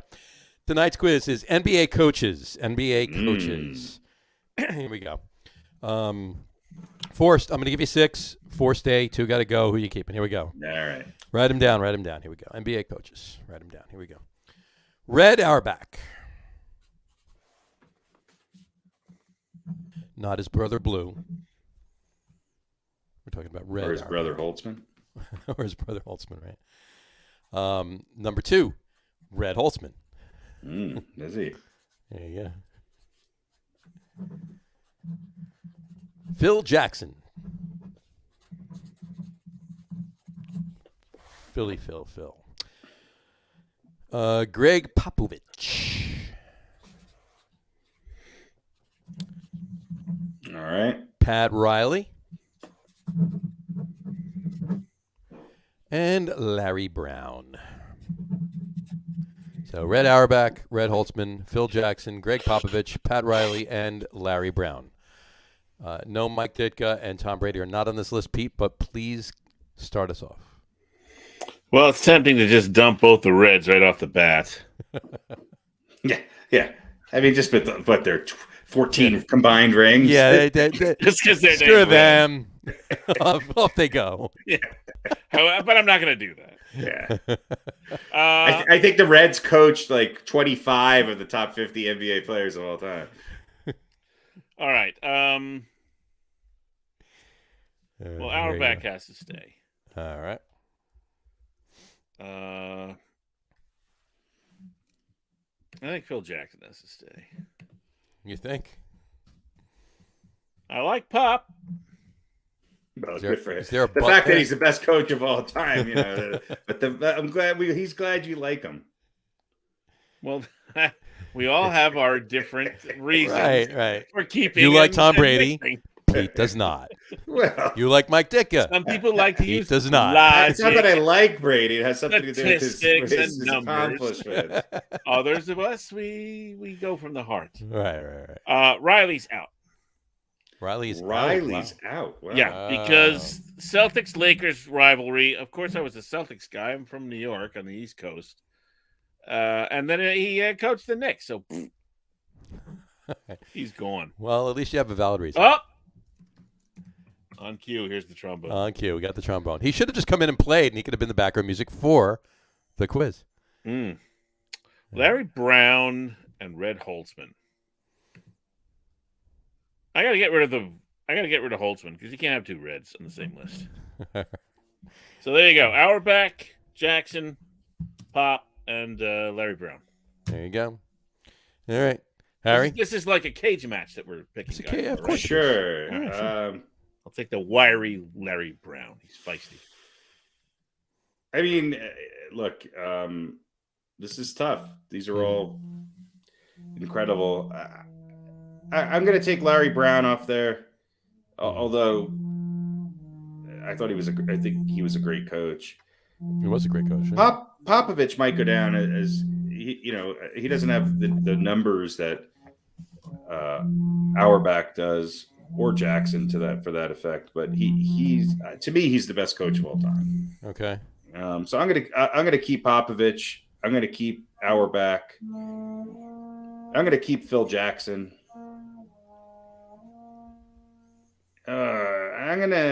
Look, Riley did amazing things with the Lakers. And look, he took a Knick. He did more with the Knicks than anybody else. Yeah, you could argue the Van Gundy team maybe had a better chance of winning than the Riley team, but that was built on Pat Riley's sort of back. And what he's, so I'm unfortunately going to have to get rid of Red Holtzman, the man who's brought the only 2 championships to the New York Knicks. But I think over the course of his career, Pat Riley's done more. Okay. Granted, I think Pat Riley had more talent around him. Phil Jackson, again, had a ton of talent. I think Auerbach, you have to keep Auerbach, Popovich. Popovich all-time winningest coach now. Yep. So I think Larry Brown and Red Holtzman get the slight tonight. The slight tonight. So you both agree on Red Auerbach, Phil Jackson, and Greg Popovich. Harry, you're going with Pat Riley, and Radio Pete, you're going with Larry Brown. And I almost took Brown off too. We almost agreed 100%. Right. Yeah, but it was Riley, so no. But it was Riley, so no. Right, exactly. So Red Holtzman, no love tonight at all. Look at that. If you've done good things for the Knicks, you're off my list. He's I would say that I would say he's the best. He's the best Knicks coach of all time. Pat Riley?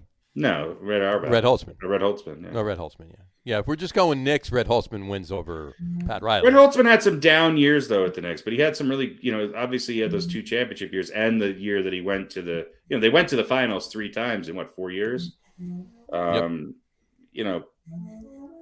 Pat Riley is I'm giving it to him for a number of reasons. His career, what he did with the Lakers, what he did with the Knicks, and quite honestly, what he's done with the Heat. The Heat, yeah, absolutely. So, all right, well there you go. That is our quiz for the evening. All right, let's talk some NBA. What's the score now for the? I could just turn around and look. I don't know. Brooklyn's up by 1 with 2 minutes left in the third quarter. There you go. 98-97. There you go. Yeah, you talk about the 76 that Memphis put up in the first half. Knicks put up 62. Mm-hmm. The Nets did. Yeah. The Nets, sorry. Nets, yeah. Which, isn't bad. That's still... No, not at all. It's still minus 14, but... Great defensive battle. But they made that back up in the third quarter, outscoring the Grizzlies 36-23, almost.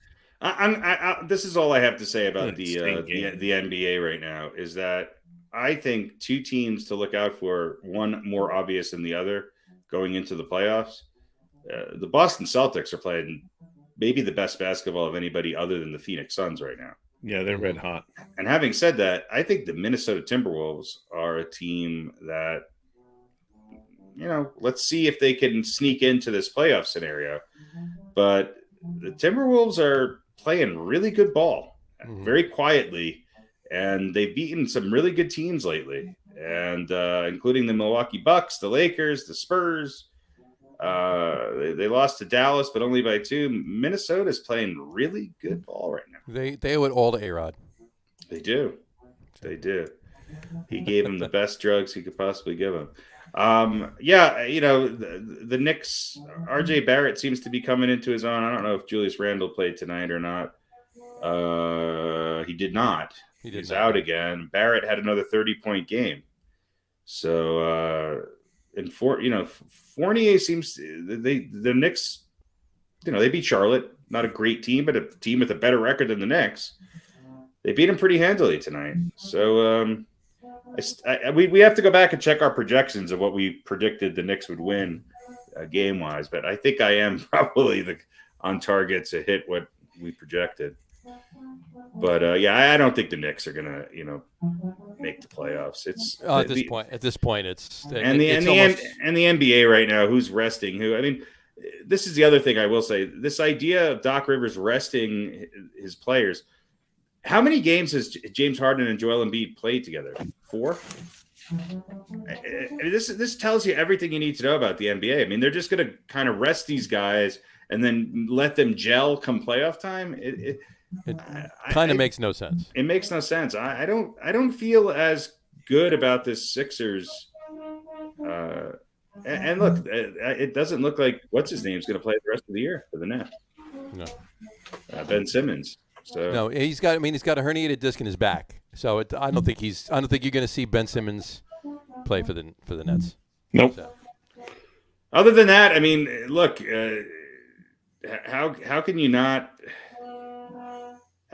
give a lot of credit to the Phoenix Suns this year? It's that's true. Yeah, through a bunch of injuries, they're having a hell of a regular season. Listen, the Knicks clinched a losing record. Yeah, and they now have 42 losses, so they cannot have a winning record or even a tie record this year. So that's not good. But technically, they're not out of the. No, they're not out of the playoffs. Right? They still could get into the playoffs. They could still sneak. Of course they can. It's it's getting those odds are getting longer and longer. Well, they're 5 games, right? They're 5 games behind the Hawks. Yeah. Hawks lost tonight though, and if the Knicks win, they move up one. Mm-hmm. The Knicks are on a bit of a winning streak. If they win tonight, then they're 7-3 in their last 10, which is I never would have thought that would be the case, but Boston's on a tear, and in Milwaukee's slowly just. If Milwaukee can win that top spot and have home court, they're going to be tough. But I don't know. It's interesting. It's certainly interesting. The Phoenix Suns they just continue to win. Memphis is good too, but we'll see. I don't think the Ja Morant injury is serious, and the West is just going to be tough to get through. It's going to be tough to get through. It's going to be really tough to get through the West. Absolutely. I don't see the Knicks with 5 games to make up in what? 10 games. 10 games. Yeah. So I mean, they got to. So that means. The Hawks have to just fall apart. If the Hawks have to, if the Hawks go 500, the Knicks have to win every game. I think if the Knicks had a chance of making it to the playoffs, Julius Randle would have been playing tonight. Yeah, probably. But look, they've won 2 in a row without him. So that's true. That's the NBA, right? This is true. And the Nets are just the biggest head scratchers I've ever seen in my life.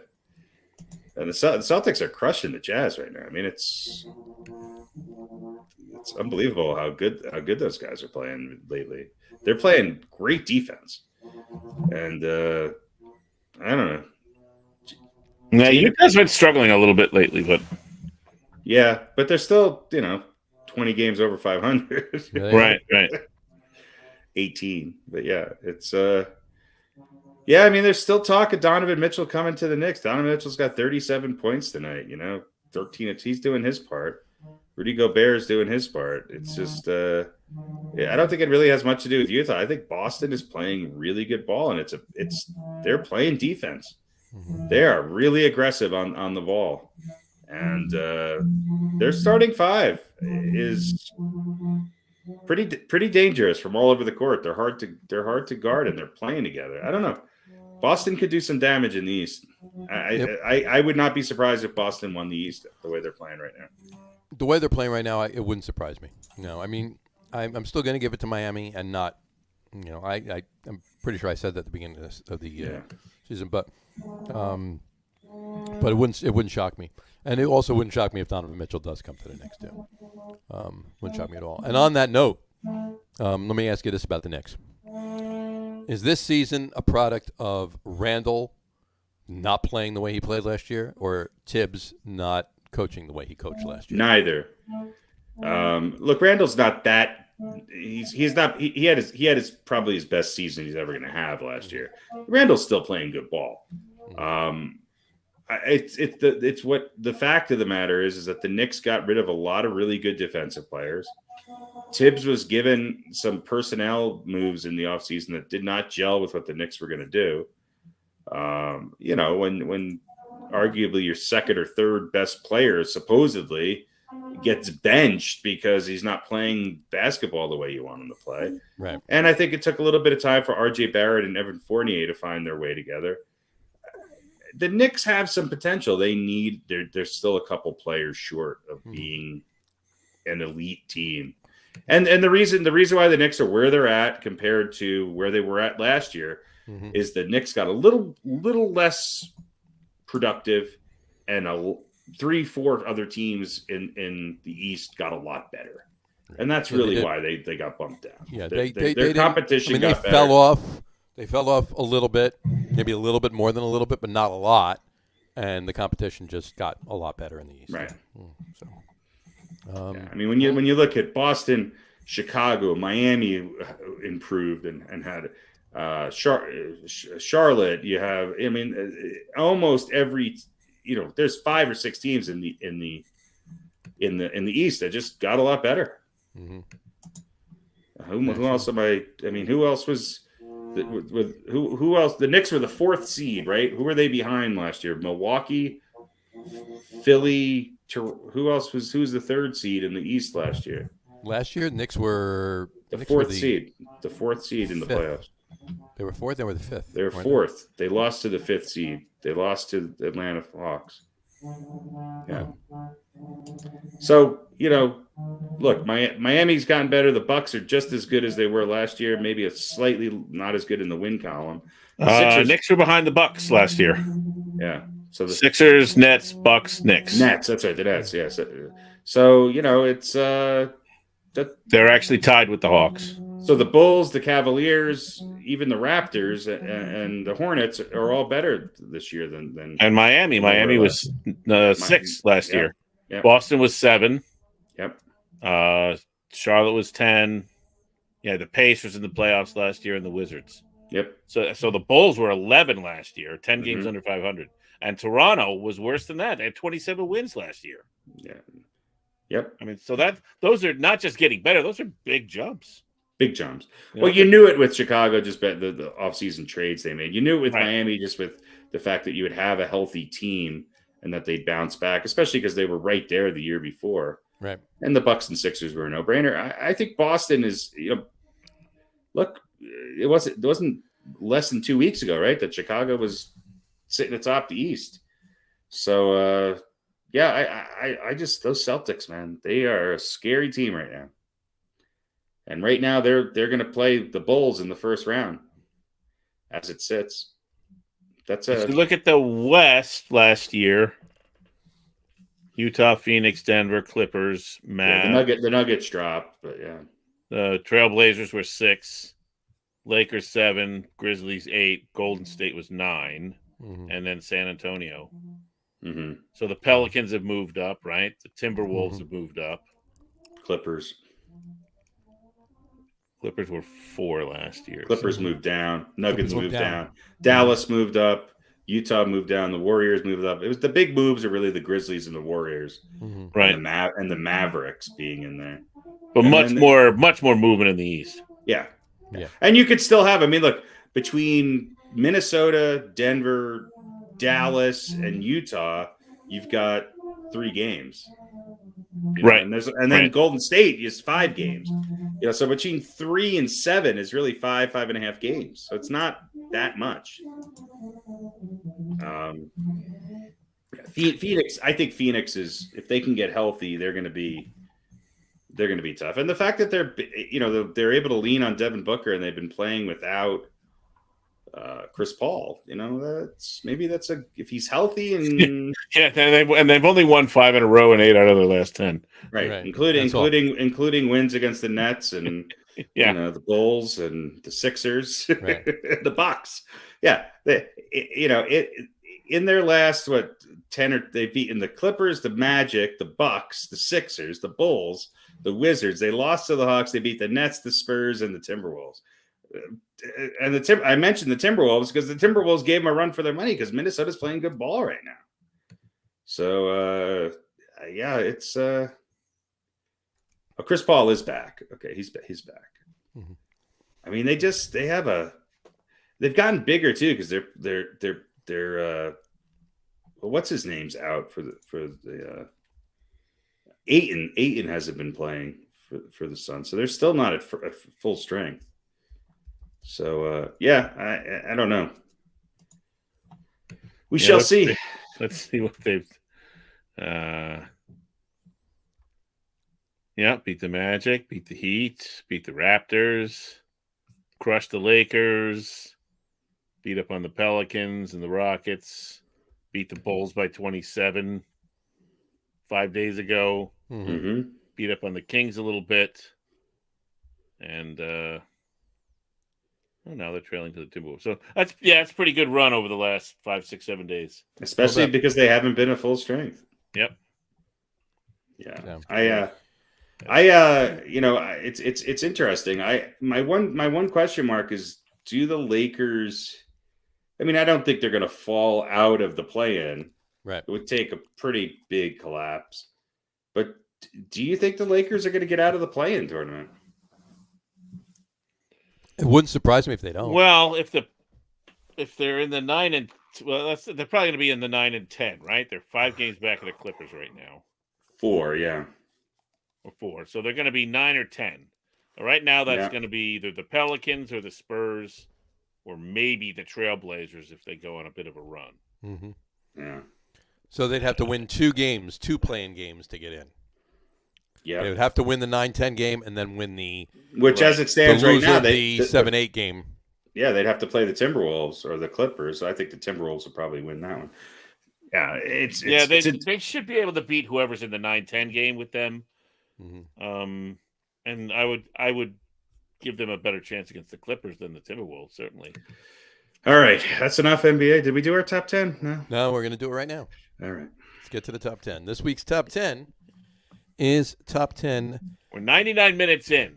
New York, New Jersey, Brooklyn Nets of all time. Top 10 New York, New Jersey, Brooklyn Nets of all time. They got to put all the cities and states and everything on there. They also played in Parsippany. They played in Parsippany. They did. They were the New Jersey Americans, right? For one season. No, they played at Rutgers. They played in Parsippany at the Rutgers Dome for a few years there. My first ever NBA game was to see the Nets in Parsippany. Oh yeah, no. I just mean when they first came into the ABA. Yeah, they were the New York Argonauts. New Jersey. Hold on. Oh, in the NBA or the ABA? ABA. They were the New York Nets, right? No, they were New Jersey first. Oh, they were. Okay. Yeah, they came in as the New Jersey Americans. Yeah, they were the New Jersey Americans for one season. Before they played in Teaneck. They played in Teaneck in the Teaneck Armory for one season. Then they moved to that was 1967. 67, 68, they were New Jersey Americans. They played in Teaneck. Then they moved to Long Island. They went to Long Island, and did they play at the Nassau Coliseum? New York Nets. Yeah, they played. They Nassau sure Coliseum. did, or as we like to call it, the mausoleum. Yep. The New York Nets out there from 68 to 76 as the ABA, and then from 76 to 77 as the NBA, and then they moved back to New Jersey. From 77 to 2012 was the New Jersey Nets, and then 2012 to present there in Brooklyn. So there you go. Fantastic. All right. Just had to do some homework there. So anyway, all right. Top. So it's technically top New Jersey, New York, New Jersey, Brooklyn. The top Nets of all time by position. By position. All right. Here we go. So this one should come as no shock to you. For the first team overall point guard is Mr. Jason Frederick Kidd. And going to number 2 would be, I'm saying not number 2, but first team shooting guard. Two guard, thank you, is Mr. Drazen Petrovic. And this was not a unanimous.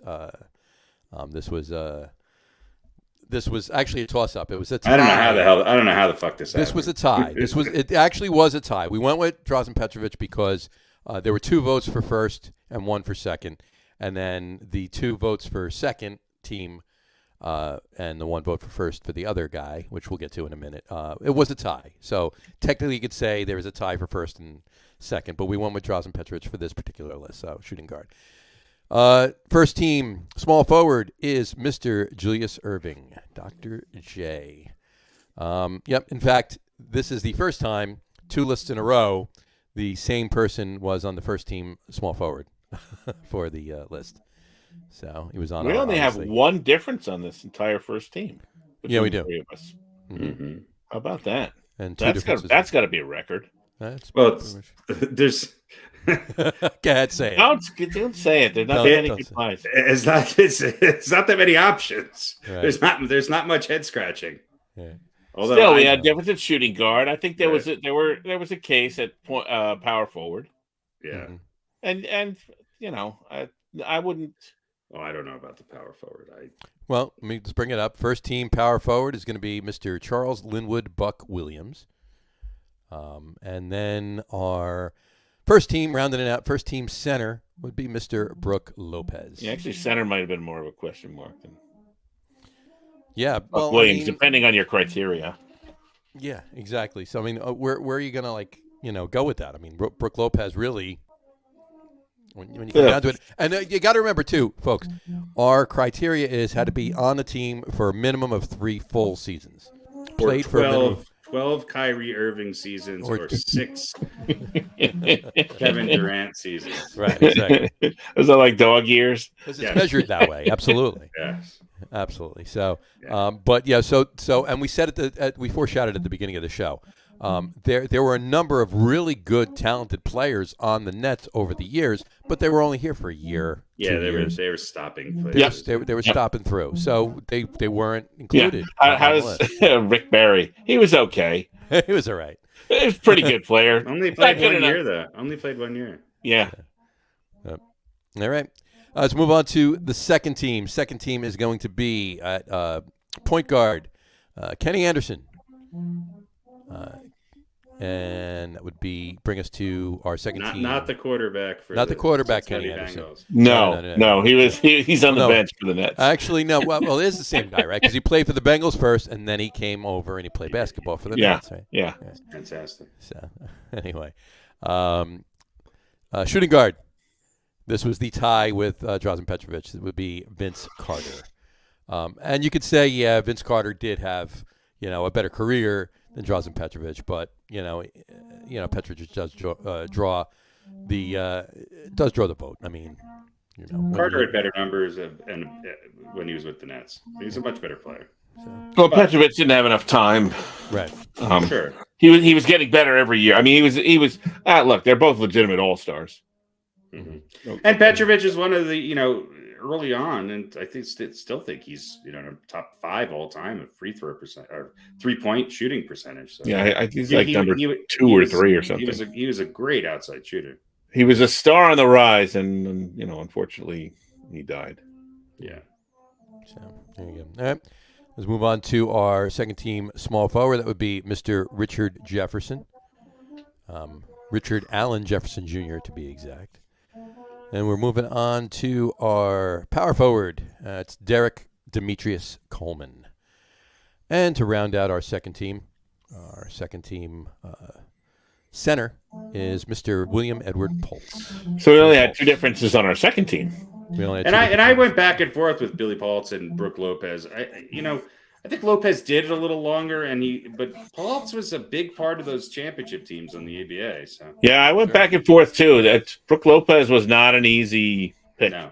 It was not a slam dunk. Billy Pultz was a big part of those championships. But what it tells me about the Nets is a lot of the bigger name guys, the Darryl Dawkins of the world, and the Nets had a lot of kind of guys who were just kind of came in and played really well night after night, and a lot for many of those.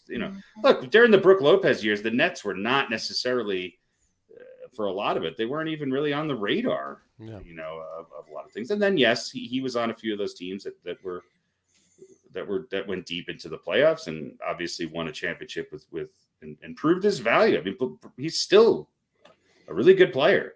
I think his numbers are a little surprising as to how good they were. And his best years were probably with the Nets. Yep. But there's a lot of people like that on the Nets when you look at what they were able to do.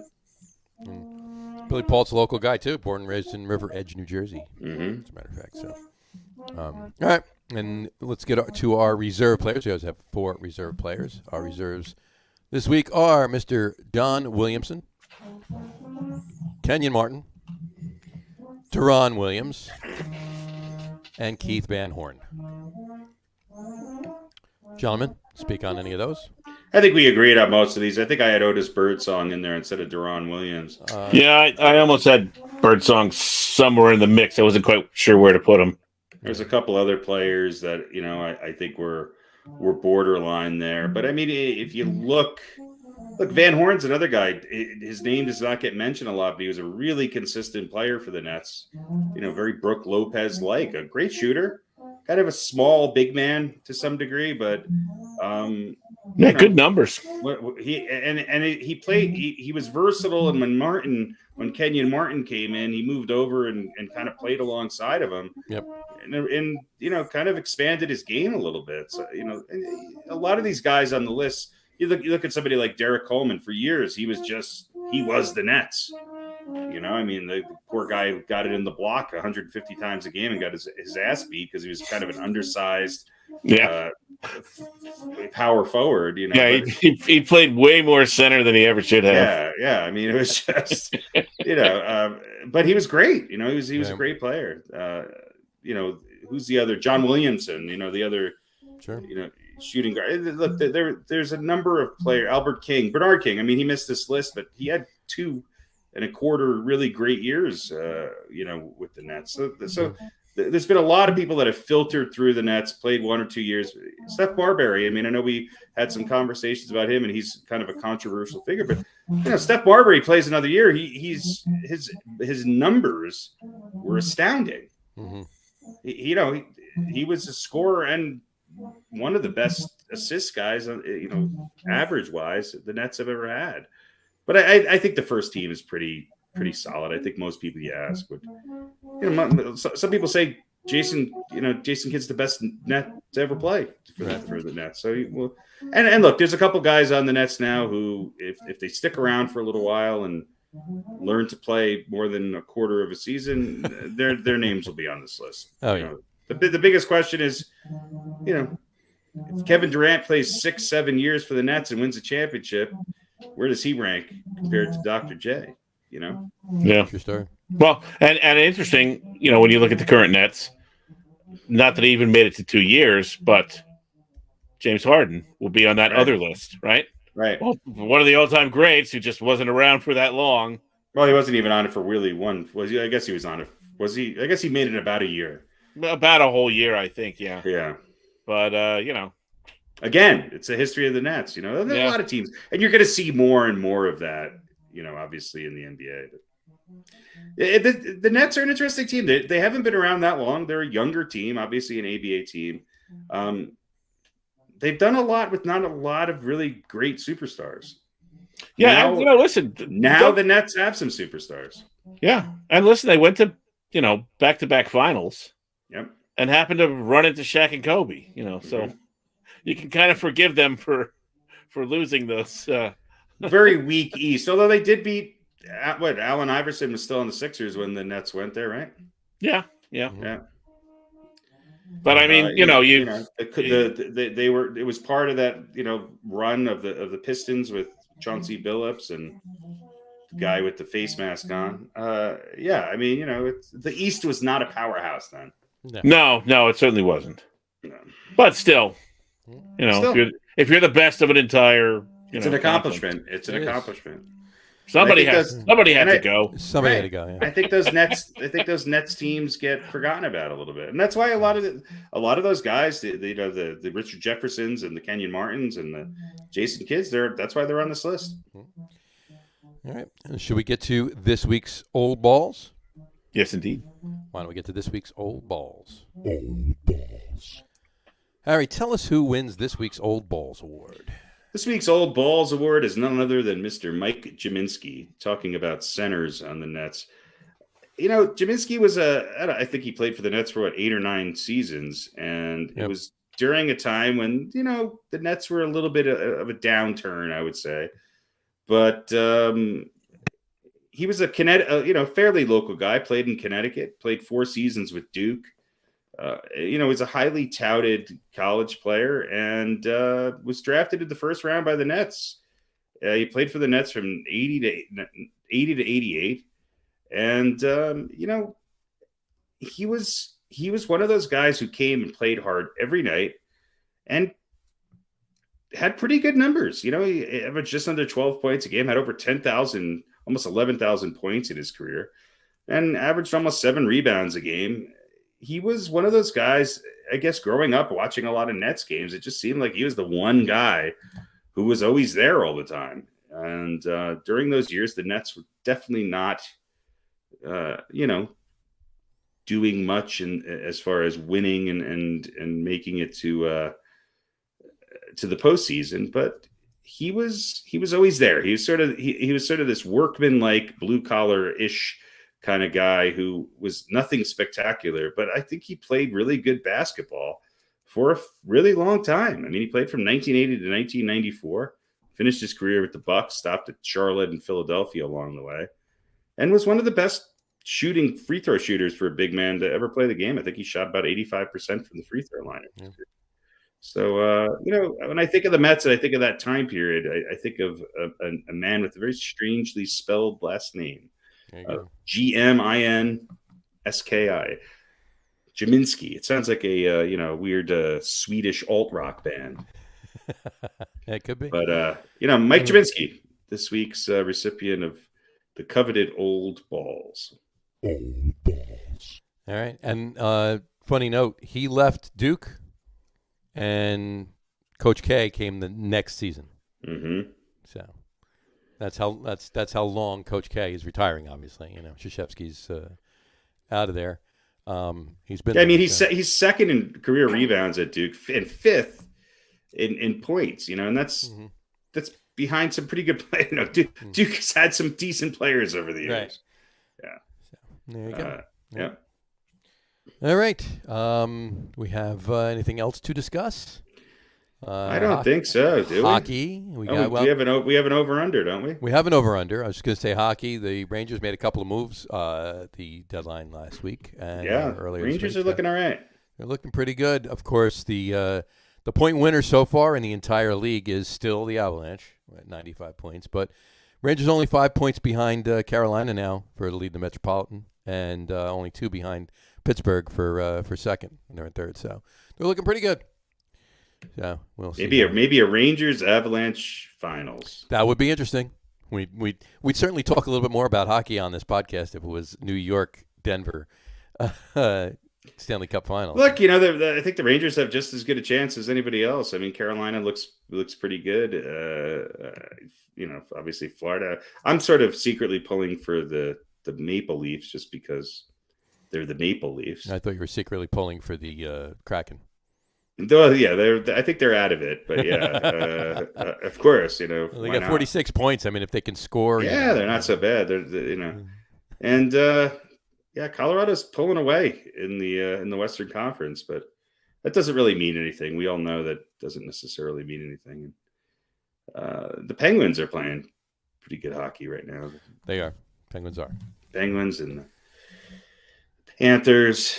Yeah, it's interesting. I think the Eastern Conference is going to be a pretty good playoff. It's going to be fun. The playoffs are going to be fun from the East. It's kind of a crapshoot. I mean, there's a lot of teams bunched all. Yep. I mean, you look at from the Capitals all the way up to the Panthers. There's not much separating all these teams. Not at all. No. All right, and before we get to the. I didn't do about that. hockey. Before we I didn't put this up for hockey. I made a mistake. So there we go. It's a set of false teeth laying on the ice. Exactly. So I just wanted to say one thing about hockey in Canada. Yeah, sure. Yeah. Where we know Canada, they love hockey. So I was flipping around the channels, and I guess it's TSN. I guess it's the Toronto Sports Network, which is sort of like the Canadian ESPN. And they had a show called Trade Center. I don't know if it's a weekly show or whatever, but it was on the day of the NHL trade deadline. And if you think we get hyped for like NFL draft day or anything like that, it's nothing. These 4 guys, I don't know who they were. They were sitting behind the desk talking about every team, every move as it was happening. It was Bob and Doug McKenzie and a couple other guys, right? No, and it was going on for it's on 48 hours in a row or something like that. Not the same guys the whole time, but it is like a marathon production. Wow. Of what's going on in the NHL and breaking down everything. And if I had any memory, I would have remembered some of what they said, but it was really impressive. Absolute dedication to the sport. And they were all knowledgeable guys. They all knew what the hell they were talking about, and anybody can talk about the move and what it would mean for the team and what they would be able to do. It was very impressive. They're like 20, it's like 19 more hours, Trade Center. So it seemed to me like it was a once a year thing, but a very impressive production. Interesting for Canadians. I'll have to try and tune in next year and watch that. That's it was very cool. It was very cool. I was like, these guys are serious. Wow. Serious. So check it out. Yeah, Trade Center. Check it out. There you go. Definitely. I do want to say one thing before we move on completely is this is just amazing how things fall under the radar in the disparity in coverage of sports. But the number 1 ranked tennis star on the women's side for the last, I believe, 120 weeks. At the age of 25, her name is Ash Barty, is stepping down and retiring from tennis. And, it's, I'll be honest, if you would have asked me who was ranked number 1, I could have probably pictured her, but I'm not sure I would have known her name. and it's a little sad. I'll be honest with you, because she's done some amazing things. Sure, she's been really successful, and she's just decided to move on to other things. I think this also shines a light on, and you see this a lot with, especially with in the women's side of tennis, where they're burnt out and really pushed to the very brink at a very young age. And so when you see women playing for a long time, I think it's because they've they've probably had some good guidance along the way. Not saying she didn't. I think she's doing, for a 25-year-old, she seems to be really clear-headed as to what she wants and what she wants to do. But this is more shocking than when Barry Sanders retired. It's saying something, I think. And while it's saying congratulations to her and good luck in whatever endeavor she moves on to, I'm sure she'll be incredibly successful. I think it also maybe shines a light on, maybe there's something a little wrong with the way in which these young women are kind of pushed from a very young age. Yeah, she's Australian, I think. Mm-hmm. Yeah, and I think she just won the Australian, right? She did. She won a couple and then she won another major. Mm-hmm. Maybe the French, or no, the French is next. Yeah, she's won $20 million, I think, over the last year. So it could be a case. This would be interesting, and probably she would be the only one who could answer it. It could be a case of exactly what you're saying. That just how hard it is to get to that. And I mean, she has had success, and obviously recent success. It's really hard to stay on top.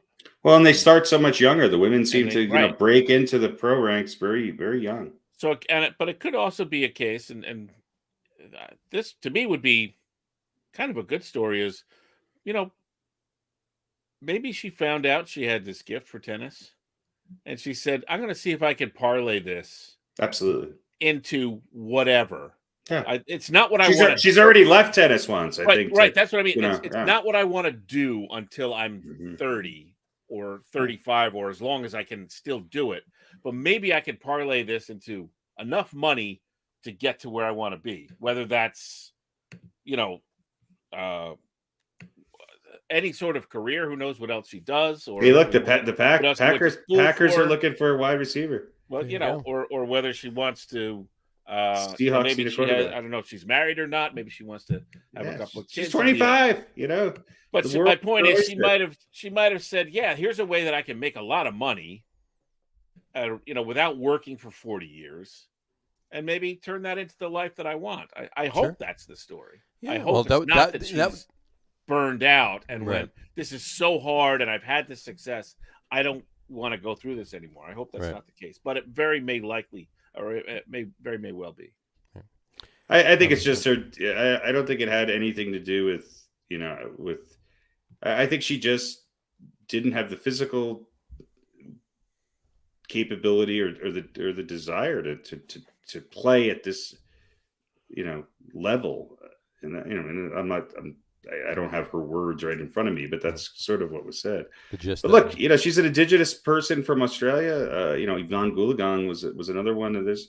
So a long history of really great, successful female tennis players who, do retire at a pretty young age. Good for her. I mean, I think the fact that she's 25 and she's so clear as to what she wants, what she can and can't, and does want to do. Right. I think it's great, and I think it's great that the people around her are supporting her in her in her decision.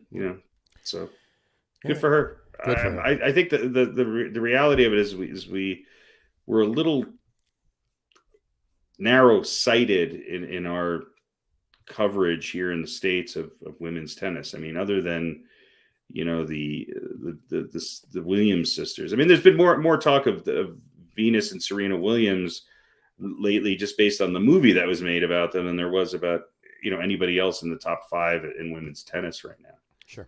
Well, there has to be an angle, right? Sure. There's an angle with the Williams sisters. There's an angle with someone like Sharapova was a pretty decent player too, right? But she was a beauty. Yeah, well, there's who's the other? There's certainly that can be an angle. or when they just become so damn good, Right. somebody in the more modern era like Steffi Graf or Yeah, of course, Monica Seles, but that's and then not so modern anymore. no, it's not. Yes. But Modern era, not but I'm the trying to think 40s about and 50s and people, 60s. Yeah. right? People who've had that, that sort of that long stretch of Right. super top, being in the top 5, and then Where- they where- can't be ignored. But Where would you put Anna Kournikova and all that? that's the one I was thinking of. She wasn't a particularly good tennis player. She was okay. Well, look at Ash Barty reminds me of Martina Hingis a little bit. Another Hingis one is- who, yeah, right. who was fantastic and didn't get a lot of press and did retire pretty young. She was Right. also really incredible, really young. Yeah, she won a lot more. She won when she was 15 years old. Yeah. She became the youngest singles Grand Slam champion at the age of 16 years. And so this is just what I'm saying is that, Right. she was 16 and winning Grand Slams. How many years before that was she waking up at 5 a.m. every day before school and being pushed Sure. to, Absolutely. But that's But that's what you think about. You're saying, she's only 25. She's been playing for 20 years. Yeah, exactly. Well, yeah, Right. exactly. Right. So, but all right. Well, duly noted and agreed upon 100% with you, Harry. Before we do move on to the close out the show and to the over under, let's talk Sweet 16 for a second. Oh God, yeah. I was Let's in Jersey go, City. Friars. I was down the street from the St. campus of St. Peter's. I'm walking past there with my sister and my nephew, and the news people were out all over the place. Sure. So the headline in New York it was the Daily News or the Post, one or the other day was Pete 16. mm-hmm. So, Clever. Well, look, we'll see if they can get past Purdue and if the magic can continue, and if they get to kind of go home and not have too far of a commute to go to Philadelphia. One number one dropped out, a couple number twos. I still think they're playing in Philly, right? They're playing in Philly, yeah. Right, Yeah. That's what I'm saying. They get to go back east, be at they were back in Jersey City, and they they'll probably leave the day of the game or Sure. to get down to Philly. So that gives them a little bit of an advantage. It's been a good tournament. I mean, it seems like every year you take the 12 over the 5. Mm-hmm. It just seems like that's the upset. Yeah. But by the way, the Nets lost by 12. Yeah. They got blown out in the 4th. They got blown out in the 4th. Oh, well. Yeah. But yeah, so kudos to St. Peter's. That's awesome. And one thing, what did you think about Kevin Willard making his announcement, and then in the middle of St. Pete's run, basically saying that you're going to lose your coach next year because he's going to take my place in Seton Hall. I don't know. I don't know much about it. Yeah, I mean, that was kind of shitty timing, I think, on his part and their part. But yeah, it seems kind of poor time. Listen, it could be motivation though. Could be as well. Could be. So, yeah, how many of his players? We better win it this year. Drag over to Seton Hall. Yeah, right. All right, really quick, let's go around. Who's winning? Gonzaga, Arizona. Who's winning? Gonzaga or Arizona? Arkansas. I'm sorry. Arkansas. I'm looking across instead of down. Sorry. Both teams struggled in their last game. Arkansas barely beat New Mexico State. I'm going to go with Gonzaga. I think they'll score enough points to beat Arkansas, but it'll be close. Yeah, Gonzaga was struggling, but they came back. Yeah. They showed they have championship caliber and by beating a number 9 seed. I think Memphis was a much better team. They were getting beat. It wasn't a case of Arkansas snuck by. Now they beat Vermont by 3 or 4 points. And they beat New Mexico State by I think 5. So they're sneaking by too. So you both say Gonzaga, right? I'm going to write down here. Gonzaga. Who's winning Arizona, Houston? Yeah, I think Arizona will win. I don't know. Doesn't Arizona always suck out in the tournament? Yeah, but usually they make it to the final 8. Yeah. I'll take Houston. Yeah, I'm going with Houston actually. I'm Gonzaga on the first one for the record. Got it. All right, Texas Tech, Duke. This is going to be a tough one. This is going to be a tough one. I think Duke's going to struggle with Texas Tech. This is a sentimental pick. I'm going to pick Duke, but I would not be surprised if Texas Tech moved on. I think Texas Tech could make it to the Final Four, to be honest with you. So I think Duke can as well. But this is going to be a tough one. But I'll take Duke. Pete? I hate Duke, so I'll take Texas Tech. All right, I'm actually taking Duke on that one too. I think because they lost Krzyzewski his last chance at another ACC and losing to Virginia Tech. I think they're gonna play hard for them. They're gonna beat Texas. No, they're gonna play hard, but just don't know if they're they're probably gonna win. But I'm gonna take Texas Tech anyway. Michigan, Villanova. Villanova beat a pretty good Ohio State team pretty convincingly, although Michigan beat a pretty good Tennessee team pretty convincingly. They did. Did Juwan Howard punch anybody in the face? No. He should have. Look how well they're doing since then. I'm gonna take Villanova. Going Nova, huh? Pete. I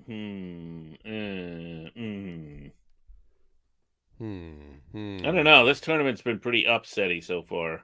Yeah, take the number 11 seed then. Fine, I will. Yeah, I am. All right.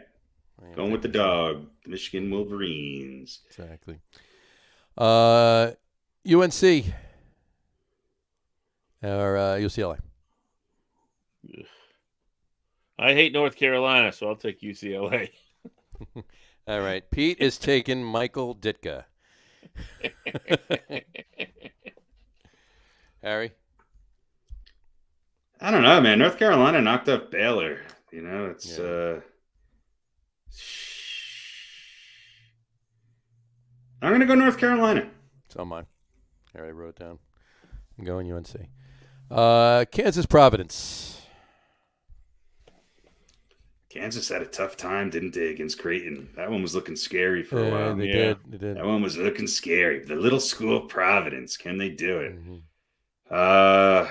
And Providence really hasn't played anybody yet. They played, South Dakota State and Richmond.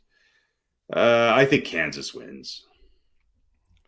Yeah, Kansas is number one for a reason. It's doubtful they're going to struggle like that.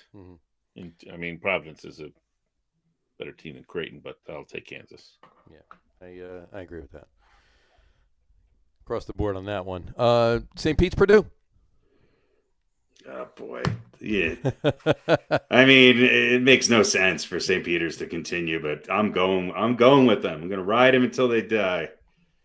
You gotta Jersey City, baby. How many Giants can you kill? Maybe they can. However many they have already. Here's my is Purdue better than Kentucky? No, I don't think so. Kentucky's a better team than Purdue. Look, what impressed me about St. Peter's, against Murray State is Murray State made it close, but St. Peter's was really composed, and you never got the sense they were going to let that lead slip. And I liked them towards the end of the game. They seem to have a really smart team and pretty decent free throw shooters, although their best free throw shooter missed 2 in a row. I'm going to go with St. Peter's and that Indefdu or whatever his name is. That guy can block shots from outer space, and the little white kid from Nutley with the mustache. St. Peter's. Let's go. Gotta love the descriptions. Pete. St. Peter's is a good team, but they're playing better than they are, and I don't think they can do it again. So I agree. I don't think Purdue is better than Kentucky, but I think they're going to be better than St. Peter's tomorrow, Friday night. So you're going with Purdue. You're going with Purdue. All right. I'm going with St. Pete. I think they're just. I think they're. I'm not going to say they're going to the Final Four, but they're winning this weekend. Elite Eight destiny. Elite Eight destiny. Yeah. Or they're winning Friday anyway. All right. And Iowa State, Miami. This is a tough one, man. Iowa State beat a really good Wisconsin team, and Miami beat a really good Auburn team. They also beat USC. I'm going to go with Miami. Yeah, I think I am too. No particular reason. Yeah, this is a tough one. I mean, who would have thought you would have a 1 versus a 4 and an 11 versus 10 in the Midwest Sweet 16? Tough. Yeah, this could be as much a question of will as skill. Yeah. And I think Miami might have a little bit of an edge there. I'm actually going to Iowa State. All right. I'm going to Iowa State. So. All right.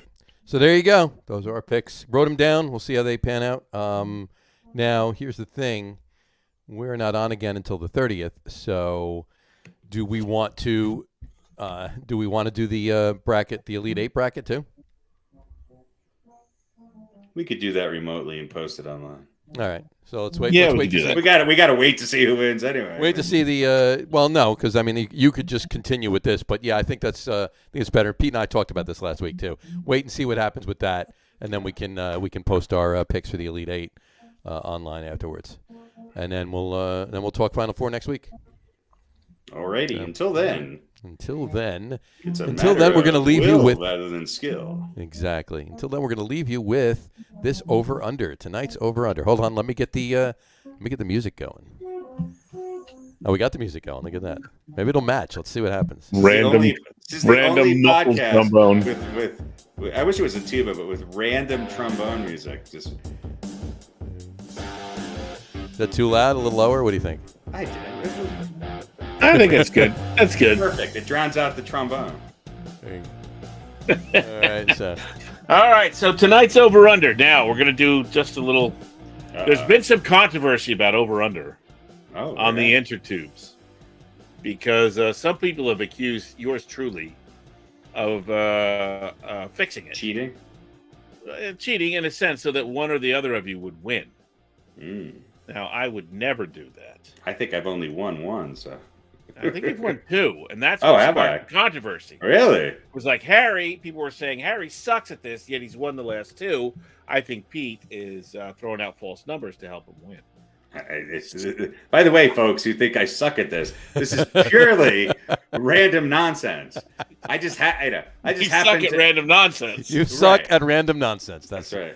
So what I have done is there's no skill involved in any of this. I think the two that I will say this: the two that I won was more of a spatial recognition thing. I could see this, what was in something, so I guessed properly. That was all. All right. So, you're gonna like this one. You're gonna like this week then. All right. So anyway, in order to avoid the controversy, what I have done is I have taken the answer and written it down on a piece of paper. Yes, Gwyneth Paltrow will read it later. And put it in this sealed envelope. And to make sure that there's no funny business, I'm going to hang this envelope up. Hang it up on the camera. What's actually here on camera. What's more shocking to me is there's people actually commenting on it. All right. These weren't the voices in your head? It was both. It was both. Yeah, a little of both. A mixture. All right. Let's do this. So, in keeping with our medical theme. Please keep your pants on. How many stitches did I get for my vasectomy? How bad does this look? Is this a rash? Bug bite or... is it a rash or a fungus? Yeah, bug bite or fungus. All right. How many pills in the bottle we're going to put? Whoa. Now, this is... Can I see a size of one of those pills? Yes. This is Chlorcon M20, also known as potassium. Okay, I could kind of see. It's a potassium pill. And these are big. We still got the music going on and the trombone. Okay, there you go. Pretty good. These are pretty big. They're probably about an inch long or so. So, or 5. Leave it alone. That's what she said. Probably about an inch long. So they're about 5.5 inches long. There you go. So there are 90 of these in a bottle. Oh, well, okay. Now you're giving it and this is a full bottle. How many are in there? And I dumped some. No, hold it up I have been using this bottle. This has been. Right, hold it up. The seal has been broken. Okay, hold it up. up. So it is not 90, but that's not the over/under anyway. Okay, so I'll hold it up to the camera. All right. So 1, 2, 3, 4, Okay. Yeah. So, again, this is not a full bottle. So the over-under is, I even wrote it down so I wouldn't forget, 82.5. All right. 82.5 You wanna see is the bottle the again? over-under. How many are left in there? How many are left in the old I'm bottle? going under. Going under. Harry's going under. John?